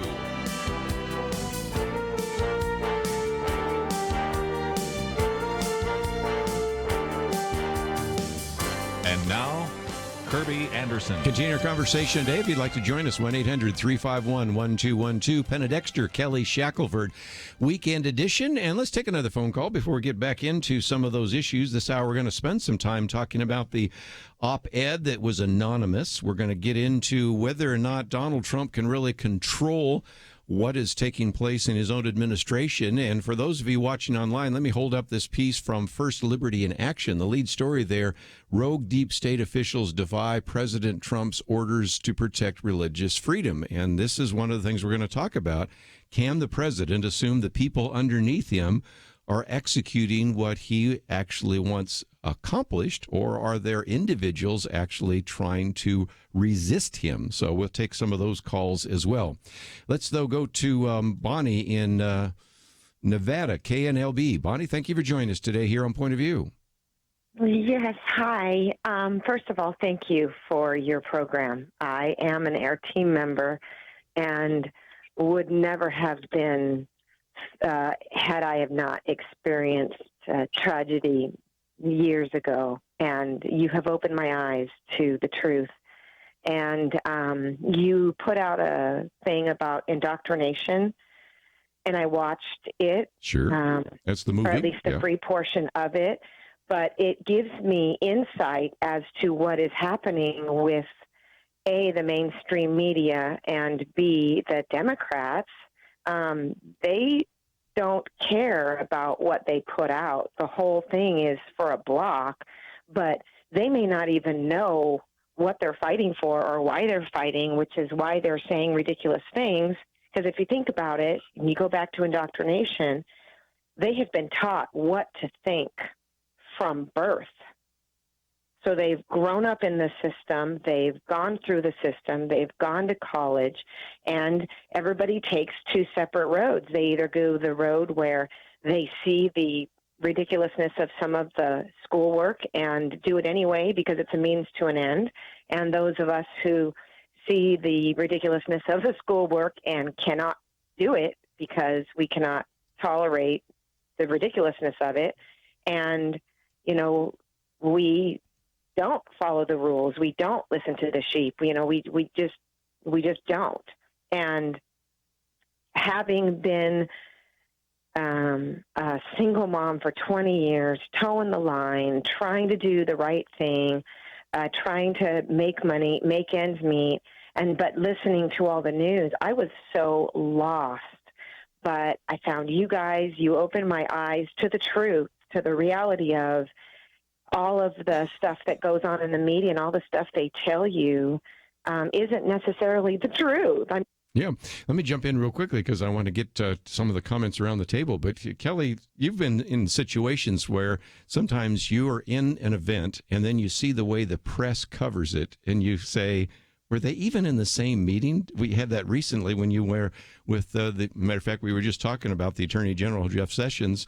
In that particular meeting, you just sometimes recognize that the press doesn't necessarily cover the truth. Is that a fair statement? Well, yeah. I mean, in fact, the last one I remember, I was in the meeting and the press wrote a story on it, and they weren't even there, and which is why what it said was so off. So it is sad what's happening to journalism, and really it's just dying, and I just wonder when the free market system, people are going to realize, you know what, we can make a lot of money if we'll actually just be real journalists instead of all the stuff that's going on right now. But again, one of the things we're going to talk about is, I know this anonymous All right, let's get to New it. York Times. Yeah. I mean, that's an example to me of the New York Times damaging Would itself they ever even do further. this? I mean, I think there's been one or two anonymous op-eds in the history of the New York Times, but these were like rapists or individuals that were victims or something like that. Well, they that even were admitted that they never do it. Yeah. They made an exception this time. Yeah. And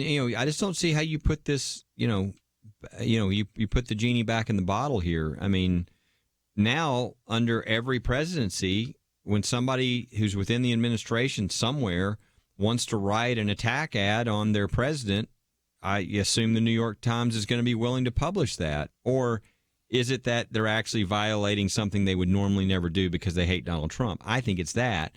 But I think it's hard to put the genie back in the bottle once you do this. I think this is horrible journalism. We have a basic principle in this country that we are allowed to face our accusers. I mean, the Bible talks about this, right? I mean, a man seems right until another stands up and has something to say, and then everything changes. That's why, and again, I want to give credit because I saw Trey Gowdy say this yesterday, and I thought it was an excellent point. He said, look, and this is a guy who was a prosecutor. He said, we make children who are abused testify in front of their abusers because we so value this right to be able to face your accusers and to be able to respond. And the idea that the New York Times would put this up there and have this attack from this invisible person, it just violates every sort of American principle and certainly journalistic standard. I think it's horrible for the media, but it's also horrible for our presidency because whoever the president is, whatever party's in control, you want the presidency to be able to you want the executive branch to be able to work together and to be effective in getting their job done for the American people. Well, now, I mean, everybody's got to look at everybody else and go, well, are you the saboteur or are you the saboteur? And all it does is destroy trust and really harm the ability of people to do their jobs. And I think that's very damaging to the institution long term. And so I think this is bad on a lot of levels. I heard that when this came out that the White House went into the mode of really trying to find out who it was that wrote this. And I do think if the genie were to be put back in the bottle with these tactics, the only way would be if that person was exposed, either against their wishes or if they finally were pressured so much that they actually came out and admitted it and quit or whatever. But, speaking about the media companies and how bad journalism is getting, I mean, a part of it is, the internet has hurt the mainstream newspapers and the magazines and Newsweeks and those groups. And they have not got the money or maybe the inclination to pay people to be really good investigative journalists. And so we don't really have very much of that going on anymore. And instead, a lot of this journalism is so lazy.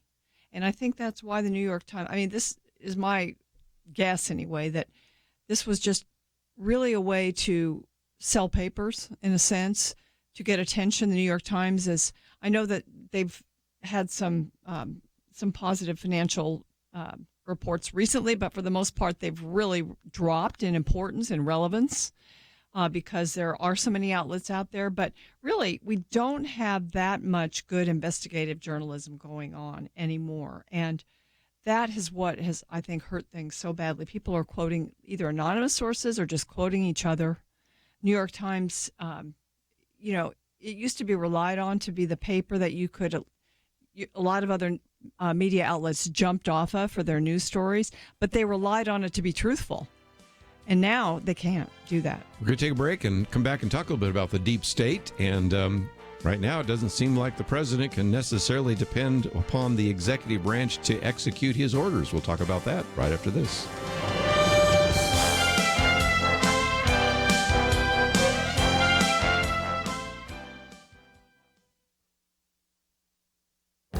This is Viewpoints with Kerby Anderson. You know, many writers have talked about the fact that America seems to be in the midst of what is called the Civil War of Values. Victor Davis Hanson provides an in-depth analysis of the origins of our second Civil War. Globalization, he says, had an unfortunate effect of undermining national unity. While some became billionaires in high-tech and finance, most other Americans lost out. To make matters worse, the elites blamed the losers, the clingers, and the deplorables for driving industries out of the country because they were too racist or xenophobic to get with the globalist agenda. High-tech, he also argues, had a way of disguising poverty. Suddenly, the lower middle class and the poor had in their palms the telecommunications power of the Pentagon of the 1970s, the computing power of IBM in the 1980s, and the entertainment diversity of the rich in the 1990s. At the same time, the new normal were two parents at work, renting instead of buying, and an 8-year car loan instead of a 3-year car loan. Higher education helped split the country in two, but not only were universities becoming more left-wing, but they were also becoming far more intolerant than they were in the radical 1960s. Illegal immigration changed America in significant ways. Progressives wanted a new demographic to vote for leftist politicians, while conservatives wanted a pool of cheap, unskilled labor.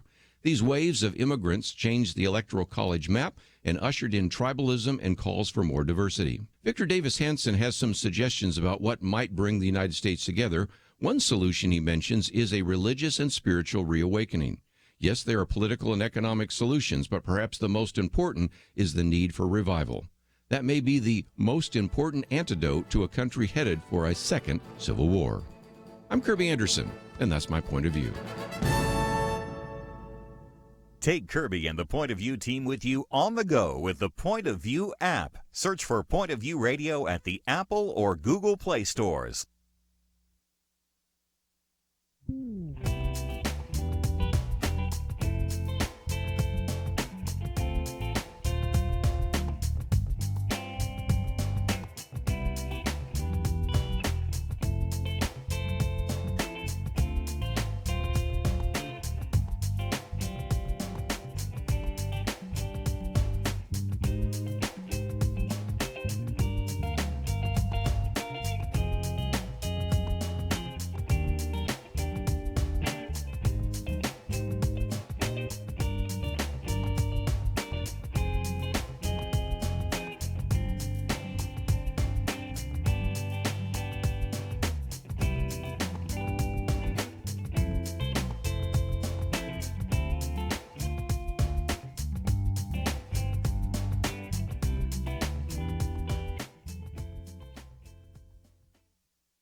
You're listening to Point of View, your listener-supported source for truth. Back once again, if you'd like to join our conversation, 1-800-351-1212.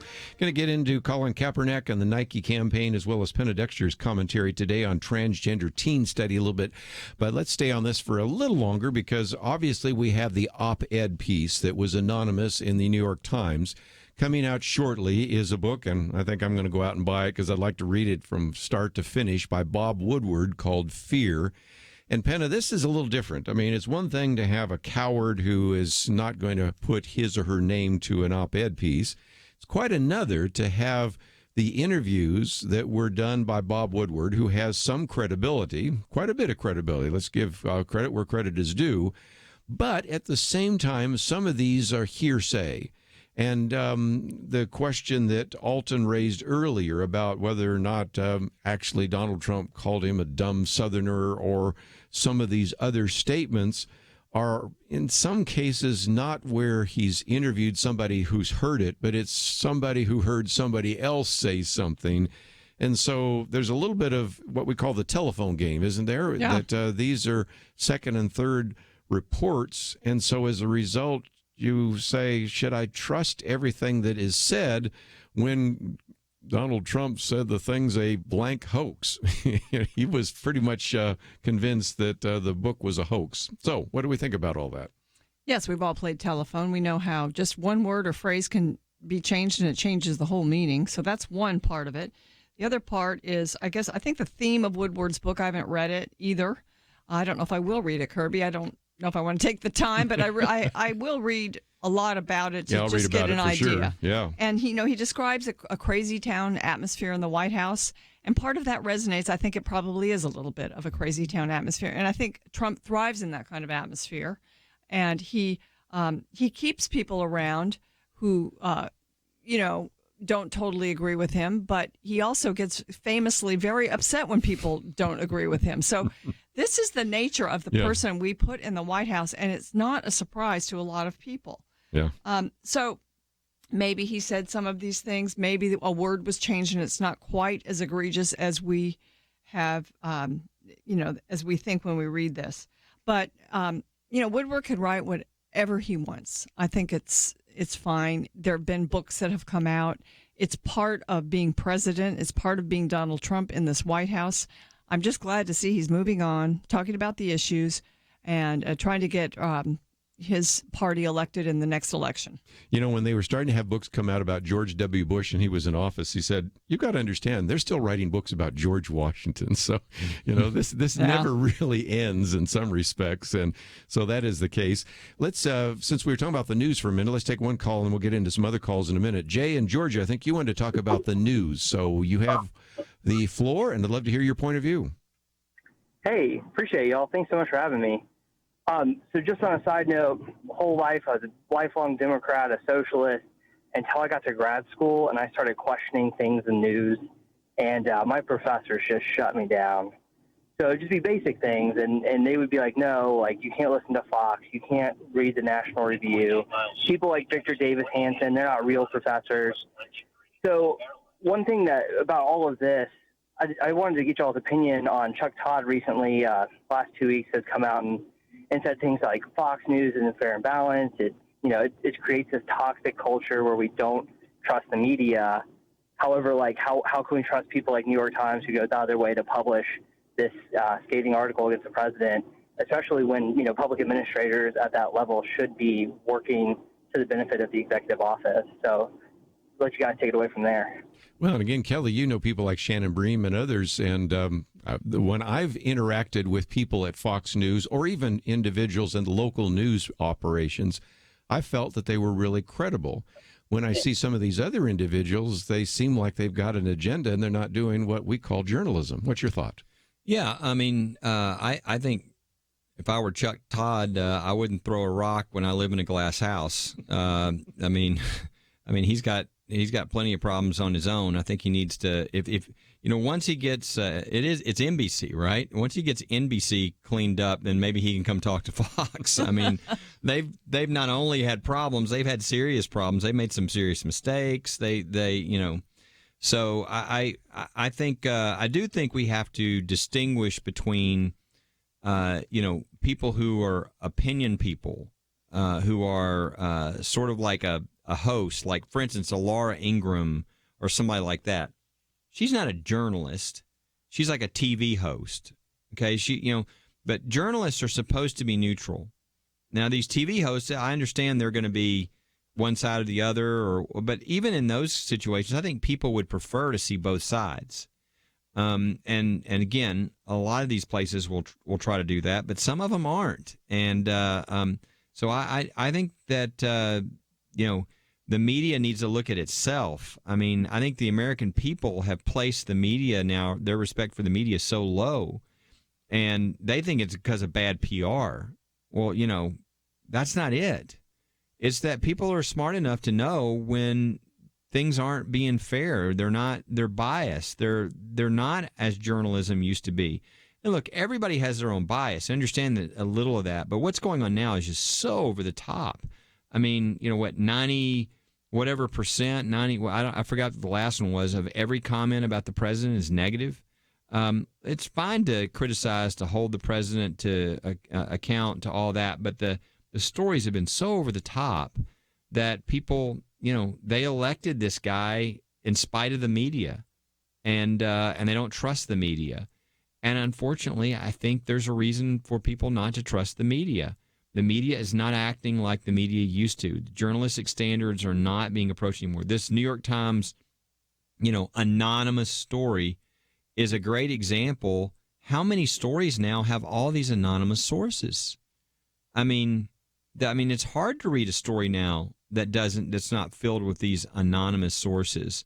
And that's not the way we did things. You can do that to get corroboration of something or whatever, but I just think we've had so many lies, so many of these false stories and Penna's right. It might be that they just don't have the money and they're just not doing the work and they're just kind of just throwing things out there to where really, to be honest, the journalists are looking more like they're just people on the internet these days where you can't really trust anything you read and you have to double check it and check it some other way. And that's sad. I think that's really harmful to our country.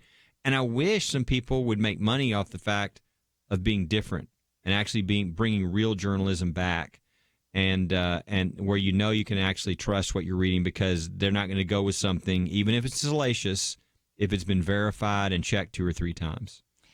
I think it's hard for, the average American who only has a certain amount of time, because you can say to someone, well, just look at all the different points of view, read a liberal paper, and then read, CNS News or some conservative daily paper news source.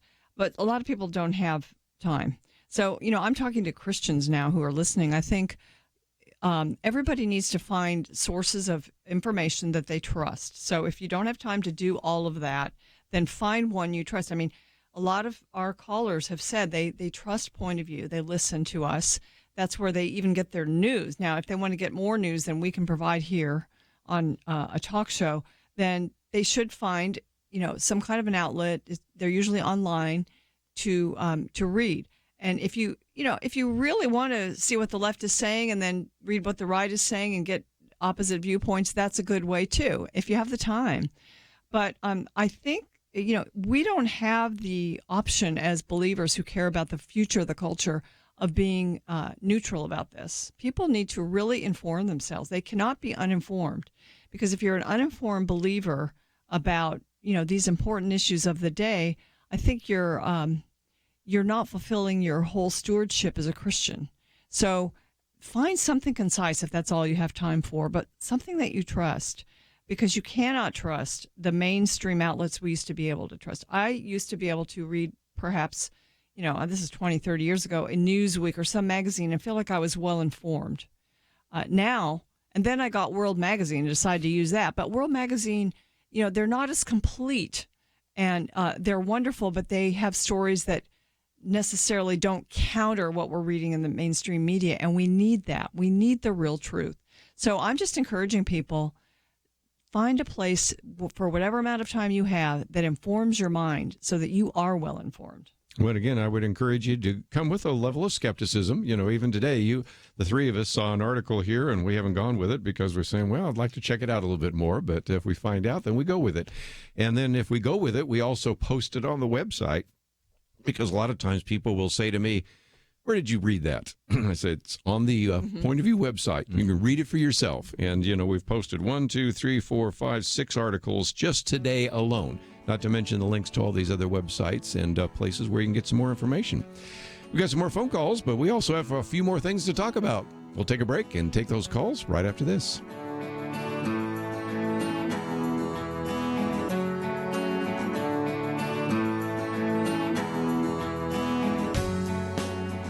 There is no more dangerous time than when things are going well. Remember Elijah on Mount Carmel? Fire came down. There was no doubt who was God, but what happened next? He went from amazing faith to a time of great fear and depression. Many Christians have been very thankful a certain Democratic candidate for president was not the one to nominate 2 replacements for the Supreme Court. But as with Elijah, times of great victory are also times of great danger. Moments like this are not the time to take it easy. This is not the time to let our guard down. This is a time to double down on our work in the community, to serve and pray and plan and invest in a better future. This is the time to join Point of View's Truth Team 360 to make sure today's promising gains are not lost tomorrow.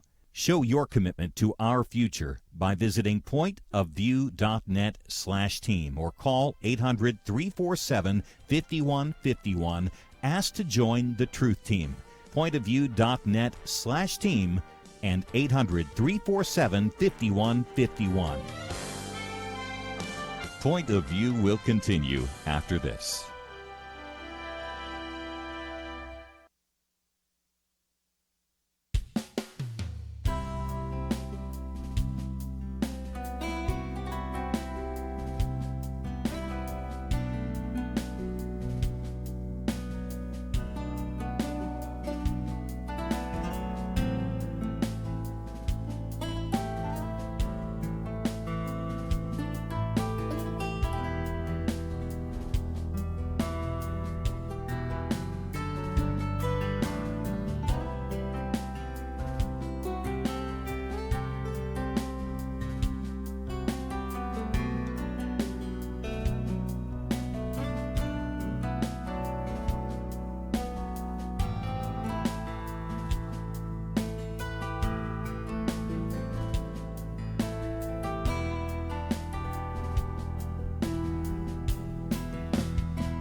You are listening to Point of View.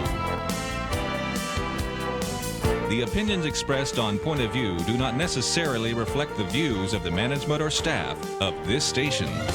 And now, here again is Kerby Anderson. Final half hour. If you'd like to join our conversation, 1-800-351-1212. Penna, Dexter, Kelly, Shackelford. And since we're talking about the media, we'll stay on that a little bit longer. In Georgia on the Good News Network, Tony, you have the floor. Yeah, I appreciate taking my call, Kerby. You know, just like Hannah was mentioning about us having to, talk to our friends about, and be it family members or whoever, about what's really going on. Because, like I said, a lot of the young folks, they're being confused with a lot of what's genuinely going on, because the media really confuses them. Because it's like we've been out ahead of it because we've meticulously kept up with, especially with the prior administration. We've kept up with this here. But a lot of these people are off in the middle of it, and they don't know which way to go because while they're being confused by the media, being deceived by them, basically. You go to Fox going to give you a lot of the facts. But when you turn to CNN, you turn to ABC, you're being tugged every which way with their opinions and what have you, especially, like I say, with the way the economy has taken off. It's like, how can you sit there and deny this? And then, like I said, I listened to Obama's speech today. And I'm sitting there saying, I listen to the crowd clapping, and I'm sitting there saying to myself, how deceived can these people be? When God is allowing so much to be shown with what's going on especially between these two administrations. It's almost like night and day. That's my point of view on that. Kelly, you heard the speech by the former president, so I'd love to get your comments. Yeah. I think he was speaking to a very young crowd, if I'm not mistaken. Right. I think it was he was encouraging younger people to vote or something, but I don't know. I heard a bit of it in the radio, so I wasn't clear. And young people, they just don't know. They just haven't been around long enough to know. And they've probably been really busy with school and probably haven't kept up. The people who tend to be more on top of things and that actually vote are the people who are older. They've got more time, et cetera. But you're exactly right. The caller is exactly right. I'm just thinking back. This economy is like we've never seen this before. I don't know if you're young and listening. I hope you understand. We've never seen this before. Okay, we have less people than we do jobs. This is unheard of. We've got the lowest level of African-American unemployment ever. Lowest level of Hispanic unemployment ever. We could keep going. We could just tick these things off. Highest median income, family household income ever. And that's adjusted for inflation, everything else. So, as Kerby, we were off the air, Kerby said, look, our GDP's going up 4% and our population's going up 1%. So, do the math, right? This is an abundant, God is pouring over into our laps, okay? The economy is just exploding. And nobody's talking about it. You wouldn't even know it if you didn't listen to Point of View or maybe CNBC or something like that. Yeah. And meanwhile, I think back to the Clinton administration with the dot-com boom and all the technology boom and how everything was just exploding. It looked good. Now, it burst. It was like a fake. It wasn't a real bubble. The money was real at the beginning, but it all popped, right? Yes, it did. But, you could not turn on the TV without the media talking about what was going on. Now they don't talk about any of it. And that, to me, is the biggest example of what is so wrong with our media and how biased they are, even when they don't realize it themselves. There's a friend of mine that proposed, and I've thought of this before. He said we ought to require. And I said, well, we can't require, but it ought to be, if you want to run a media company, say, here's what we're going to do here. We're going to have quotas here based on your ideology. And we're going to have a mixture throughout so that we don't have blind spots. And all of a sudden you would actually have a media resource that was trying to be balanced, trying to be unbiased, trying to present both sides. I think the thing would make $1 gazillion, but nobody's doing that. And so the result is you get, all these huge stories that, what do you think Americans care about the most? What's in their paycheck, their family income going up? Do you think they would be interested in that? Or would they rather hear, again, let's do something more salacious because we think they'll be more interested in that. I think they want to hear about what's happening in their lives. And I think the other stuff is entertainment, but it's not the main thing about what's going on in the country. And people are being deprived of the information that they always get under every president until Donald Trump. Now the media doesn't want to talk about these things because evidently they're very favorable to him in his presidency. I think propaganda is just as much about what's left out as what is reported. And in this case, I think it's the left is, in a sense, maybe they aren't coordinated completely on these things, but they're on the same page in that they're throwing all kinds of distractions toward the media or toward the public. Investigations of the president, Russian collusion, which it's not even real. Drama in hearing rooms about judicial Supreme Court nominees.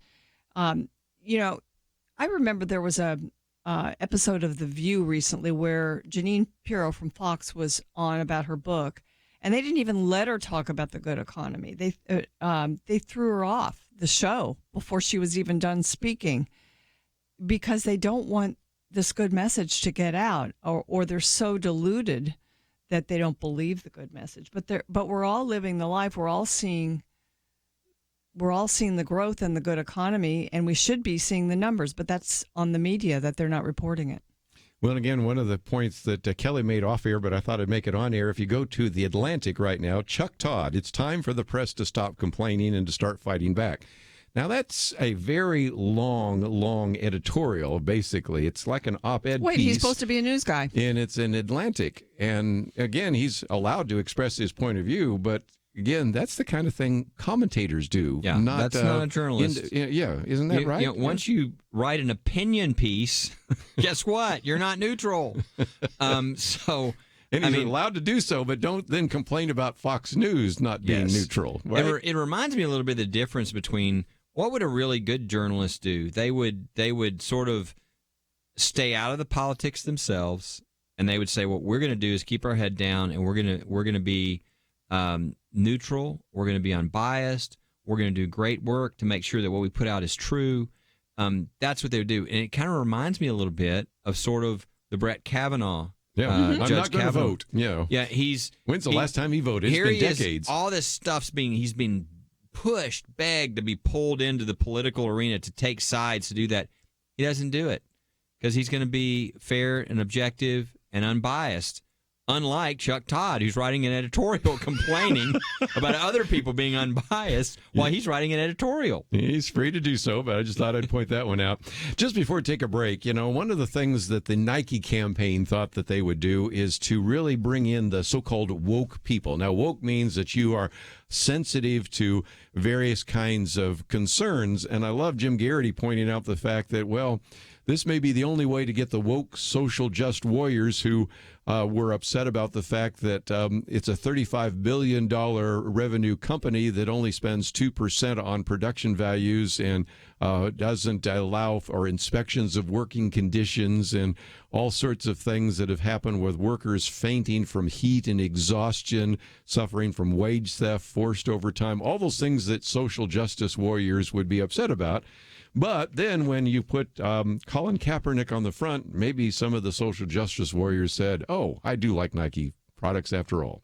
Yeah, that's the only thing I can come up with as an explanation for what has been a disastrous campaign, don't you think? Well, I've heard a theory, and I don't know, I've never looked into this, that most of Nike's business is overseas, and overseas people hate America. So picking somebody that reflects I hate America is a good move for their finances overseas. I loved what the College of the Ozarks did. I thought it was great. They have a lot of connection with the military there, yes, a lot of do. their people, Mm-hmm. and so. But they canceled all their athletics. They canceled all their contracts with Nike. They said we will not be doing business with them anymore. And I thought that was great. I know I'm not buying any more Nikes. I just think that this is not. I think what most people want, whether it's NFL football or anything else, is just keep the politics out of it. Yeah, stay out of the culture wars. I don't care if you're Target or Home Depot or Nike. Just stay out of the culture wars. Do what you're good at there, and well, let the politics. If people want to speak individually to the politics, that's fine. And having these discussions is great. But I mean, many of us, me included, turn on the football game because I want to break from that.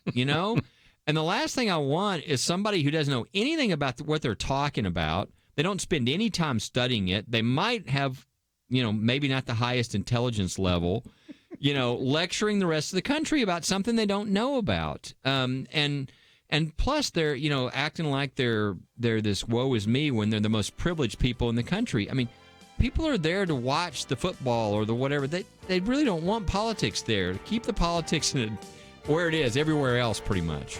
I might just mention we do have one of the articles on this. We'll take a break, come back with more right after this.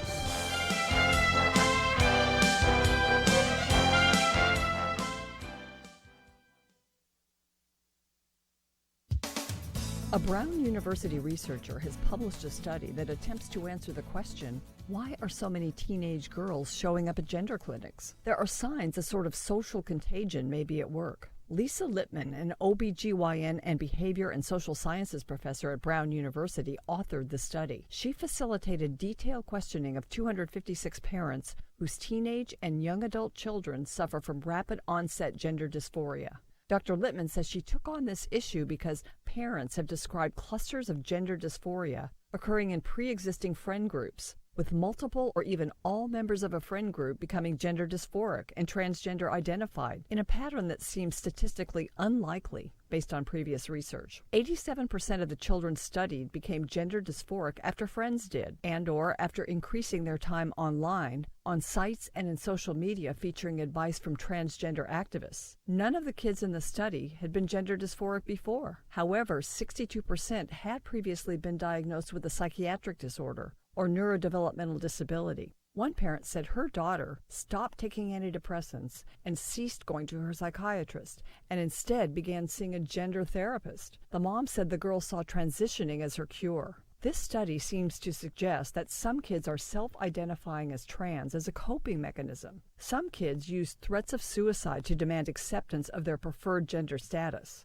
A third of those studied asked for medical or surgical transition. Of the parents questioned for the study, many were okay with cross-dressing, but not on board with getting their kids hormones or surgery. The left's criticism of this study was swift and sharp. The university pulled the story from its website and plans to organize a panel to, quote, define directions for future work on this. Dr. Lippman plans more studies. She'll have to navigate this academic tyranny.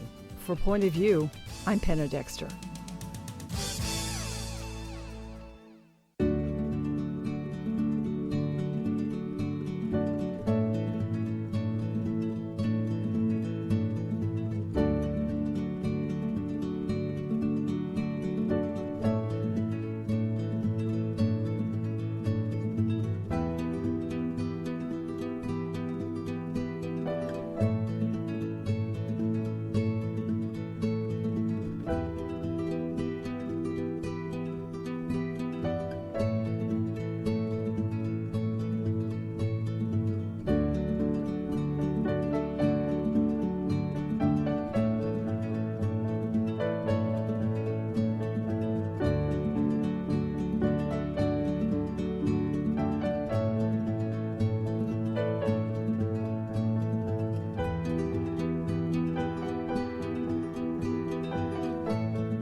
Now, back to Point of View, your listener-supported source for truth. Back for a few more minutes. Let me just mention that Penna Dexter's commentary today is on the transgender teen study. And if this is something you've been interested in, a Brown researcher has actually published a study, so I wanted to let you know that that's available as well.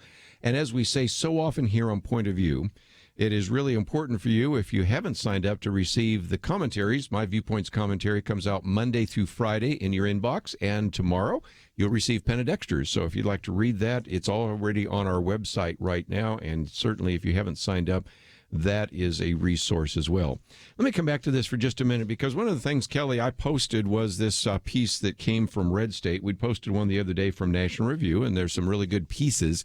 but it just reminded us of the fact that even though Nike thought this might be a good idea, the favorability rating for Nike dropped from 69% to 35%. If you look at, for example, Republicans, it went from 75% to a negative number. It wasn't even zero there. The drops depend differently. Millennials, since we did the conversation about that, millennials from 64% to 52%. But wherever you look, and boomers were probably the greatest drop from 68% to 20%, there wasn't one place, even among the so-called woke social warriors, who thought this was a great idea. And so I'm not sure how people sitting around a table there in Oregon talking about, let's do something to commemorate the 30th anniversary of Just Do It, when they could put Serena Williams up there, LeBron James, but the first face they put up there is Colin Kaepernick. Yeah. I mean, it's obviously not because of his athleticism or how well he's done. I mean, the last few years, he wasn't really getting to play. He wasn't doing well. So this is all about sort of his stance that he took and what he did. And I think the first issue for most Americans, and it doesn't go any further than this, is it's sort of hip these days to be anti-patriotic. And, it's I don't know how that occurred. If you'll remember, Barack Obama refused to wear, like a flag pin and all that. It was just kind of most of America, especially those who are older, totally disagree with that. And so add that to the fact of, again, and here's the summary I would give. I think the subject is something that everybody would probably be opening to, discussion to there's clearly a lot of facts. I'll let you go into some of those that are different, where Colin Kaepernick is probably totally wrong about what he's saying. But to have the discussion is great. But I think the way to have the discussion is not to spit on the flag. It's not to, during the national anthem, deciding you're going to protest. And people are like, well, you can do it whenever you want. Yeah, you can burn the flag in the United States. There's a Supreme Court case on that. But people aren't going to want to hear your message after that. They're going to want to hit you in the teeth with their fist because people actually think that you're spitting on what the soldiers did, people who gave their lives carrying that flag in battle. And again, not everybody in the military feels that way, but a lot of them do. So why do that? Do something else that you can. You're a pro athlete. You could go into the press conference afterwards. Everybody would hear what you had to say. You could find another way. You would get attention. There is no reason to do this type of disrespectful, antics of during the national anthem. And so that's what most people have a problem with. They don't want to see that to start the football game. You've now, put sulfur in their mouth at the beginning of the game, and they're actually wanting to watch the game to enjoy and to watch competition. And the issue is fine to discuss, but the way they're doing it is what's caused the problem. I just, I don't know if they're doing permanent damage. I think Nike's going to suffer. You said that Nike's business is becoming far more overseas. So these polls that Kerby you're quoting are probably more of Americans. Just Americans, that's true. So maybe they've made a calculation that for their profitability, it's okay. They're just going to move it from overseas sources. But what about the NFL itself? I mean, the damage being done to the NFL and the popularity of the NFL is, I don't know if that is even ever goes away or gets reversed. We've already had the health issue sort of play into it, and concussions and things like that. Mm-hmm. But, I know just anecdotally, I know a lot of people who were fans and, they just don't plan their schedule around games anymore. I know a they don't number want of to watch people that refuse to watch the NFL. I know a number of people that have told me that they don't watch it anymore because of that. And I know there's a 10% drop in their viewership last year, and it could be for other reasons in addition to that, but I think that's clearly one of the reasons. But most people don't even know why it's being done. That shows how completely ineffective it's been. And And as you know, Kirby, when you actually get into the real issues of what he was talking about, he's actually wrong factually on what he's arguing. And so I think it'd be great to have a discussion on those things, but you don't even get there because the way it's being done is something that most Americans don't appreciate. And again, we've tried to cover some of this with Heather McDonald, John Lott, and others. And then it's just interesting to see that as soon as they give what I would say is pretty factual statistical evidence, then they get labeled. You know, you see what's happened to Heather McDonald, for example, when she was trying to speak at this college in California. And of course, you saw what happened to another individual that was addressing some of these issues in Vermont at a college there. And of course, look at what happens at the University of California at Berkeley. So it's almost like the emotion supersedes any kind of the rational discussion. And if people really want to investigate that, we've got material even on our own website, pointofview.net. So, again, that was just one of those issues I thought we would bring up. One last point that I'll make, and this is Nike's response. They said, we respect your right to protest. How we also ask you to respect our troops. And they said, if you're tempted to burn a pair of shoes or other garments, please reach out to your local VFW outfit instead and consider donating them. Nearly a fifth of all homeless people are veterans of the U.S. Armed Forces. I've seen some other memes on Facebook saying, look, don't burn your shoes. Give them to us. We'll give them to homeless kids. We'll give them to kids overseas, some of whom are working in Nike factories for subsistence wages or whatever it might be. But the bottom line is there are ways to protest, and I think Colin Kaepernick's way of protesting wasn't a very good idea, but burning the shoes probably isn't a very good way to protest either. Yeah. But we're just about out of time, and Kelly, as we encourage people to go to firstliberty.org, there's a petition people can sign, because a lot of people say, okay, I didn't get to go to the confirmation hearings like you do, and what can I do to maybe encourage him? I've already expressed my view to our senators. Is there anything they can do? Yeah, we have a petition they can sign to support Kavanaugh. They probably won't be voting for, a few more weeks, so there's still time, for people to be supportive and, make sure that he gets through on that vote and gets on the Supreme Court. I feel pretty confident, but I think if you want to weigh in, that's a way to do it, is sign the petition, call your senators. Everybody has 2 senators. Again, a lot of these people have made up their minds, but some haven't. And even if they have, I think it's good for them to hear. I think Kavanaugh is going to make an excellent justice. He's going to be the kind of judge that we want, not a politician, but a judge. And I think absent something, I can't imagine anything at this point, that would get in the way of that occurring. And again, if you want to write to Senator Cory Booker or Kamala Harris and express your concerns about their lack of civility, it is a free country. I might encourage you to do that as well. Maybe we'll even give those addresses for you. But we are headed to a weekend. We've got a busy week next week, but I hope you enjoyed the conversation today, and we did our best to try to cover as much as we possibly can. If you need some of the information we're talking about today, it's available at our website, pointofview.net. I want to thank Andrew and Steve. See you back here on Monday.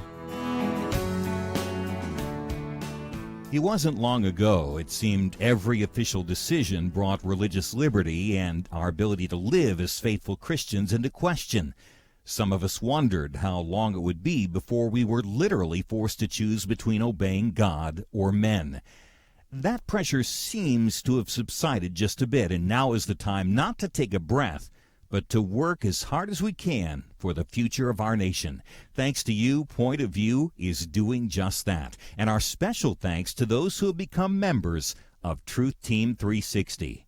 In football, 22 guys battle it out on the field while 40 or 60,000 watch in the stands and perhaps hundreds of thousands more watch on television. We need a special few to get out of the seats and into the game. Join today by calling 1-800-347-5151 and ask to join the Truth Team, or visit us online at pointofview.net/team. We really do need you. The nation needs you. 800-347-5151 and pointofview.net/team. Point of View is produced by Point of View Ministries.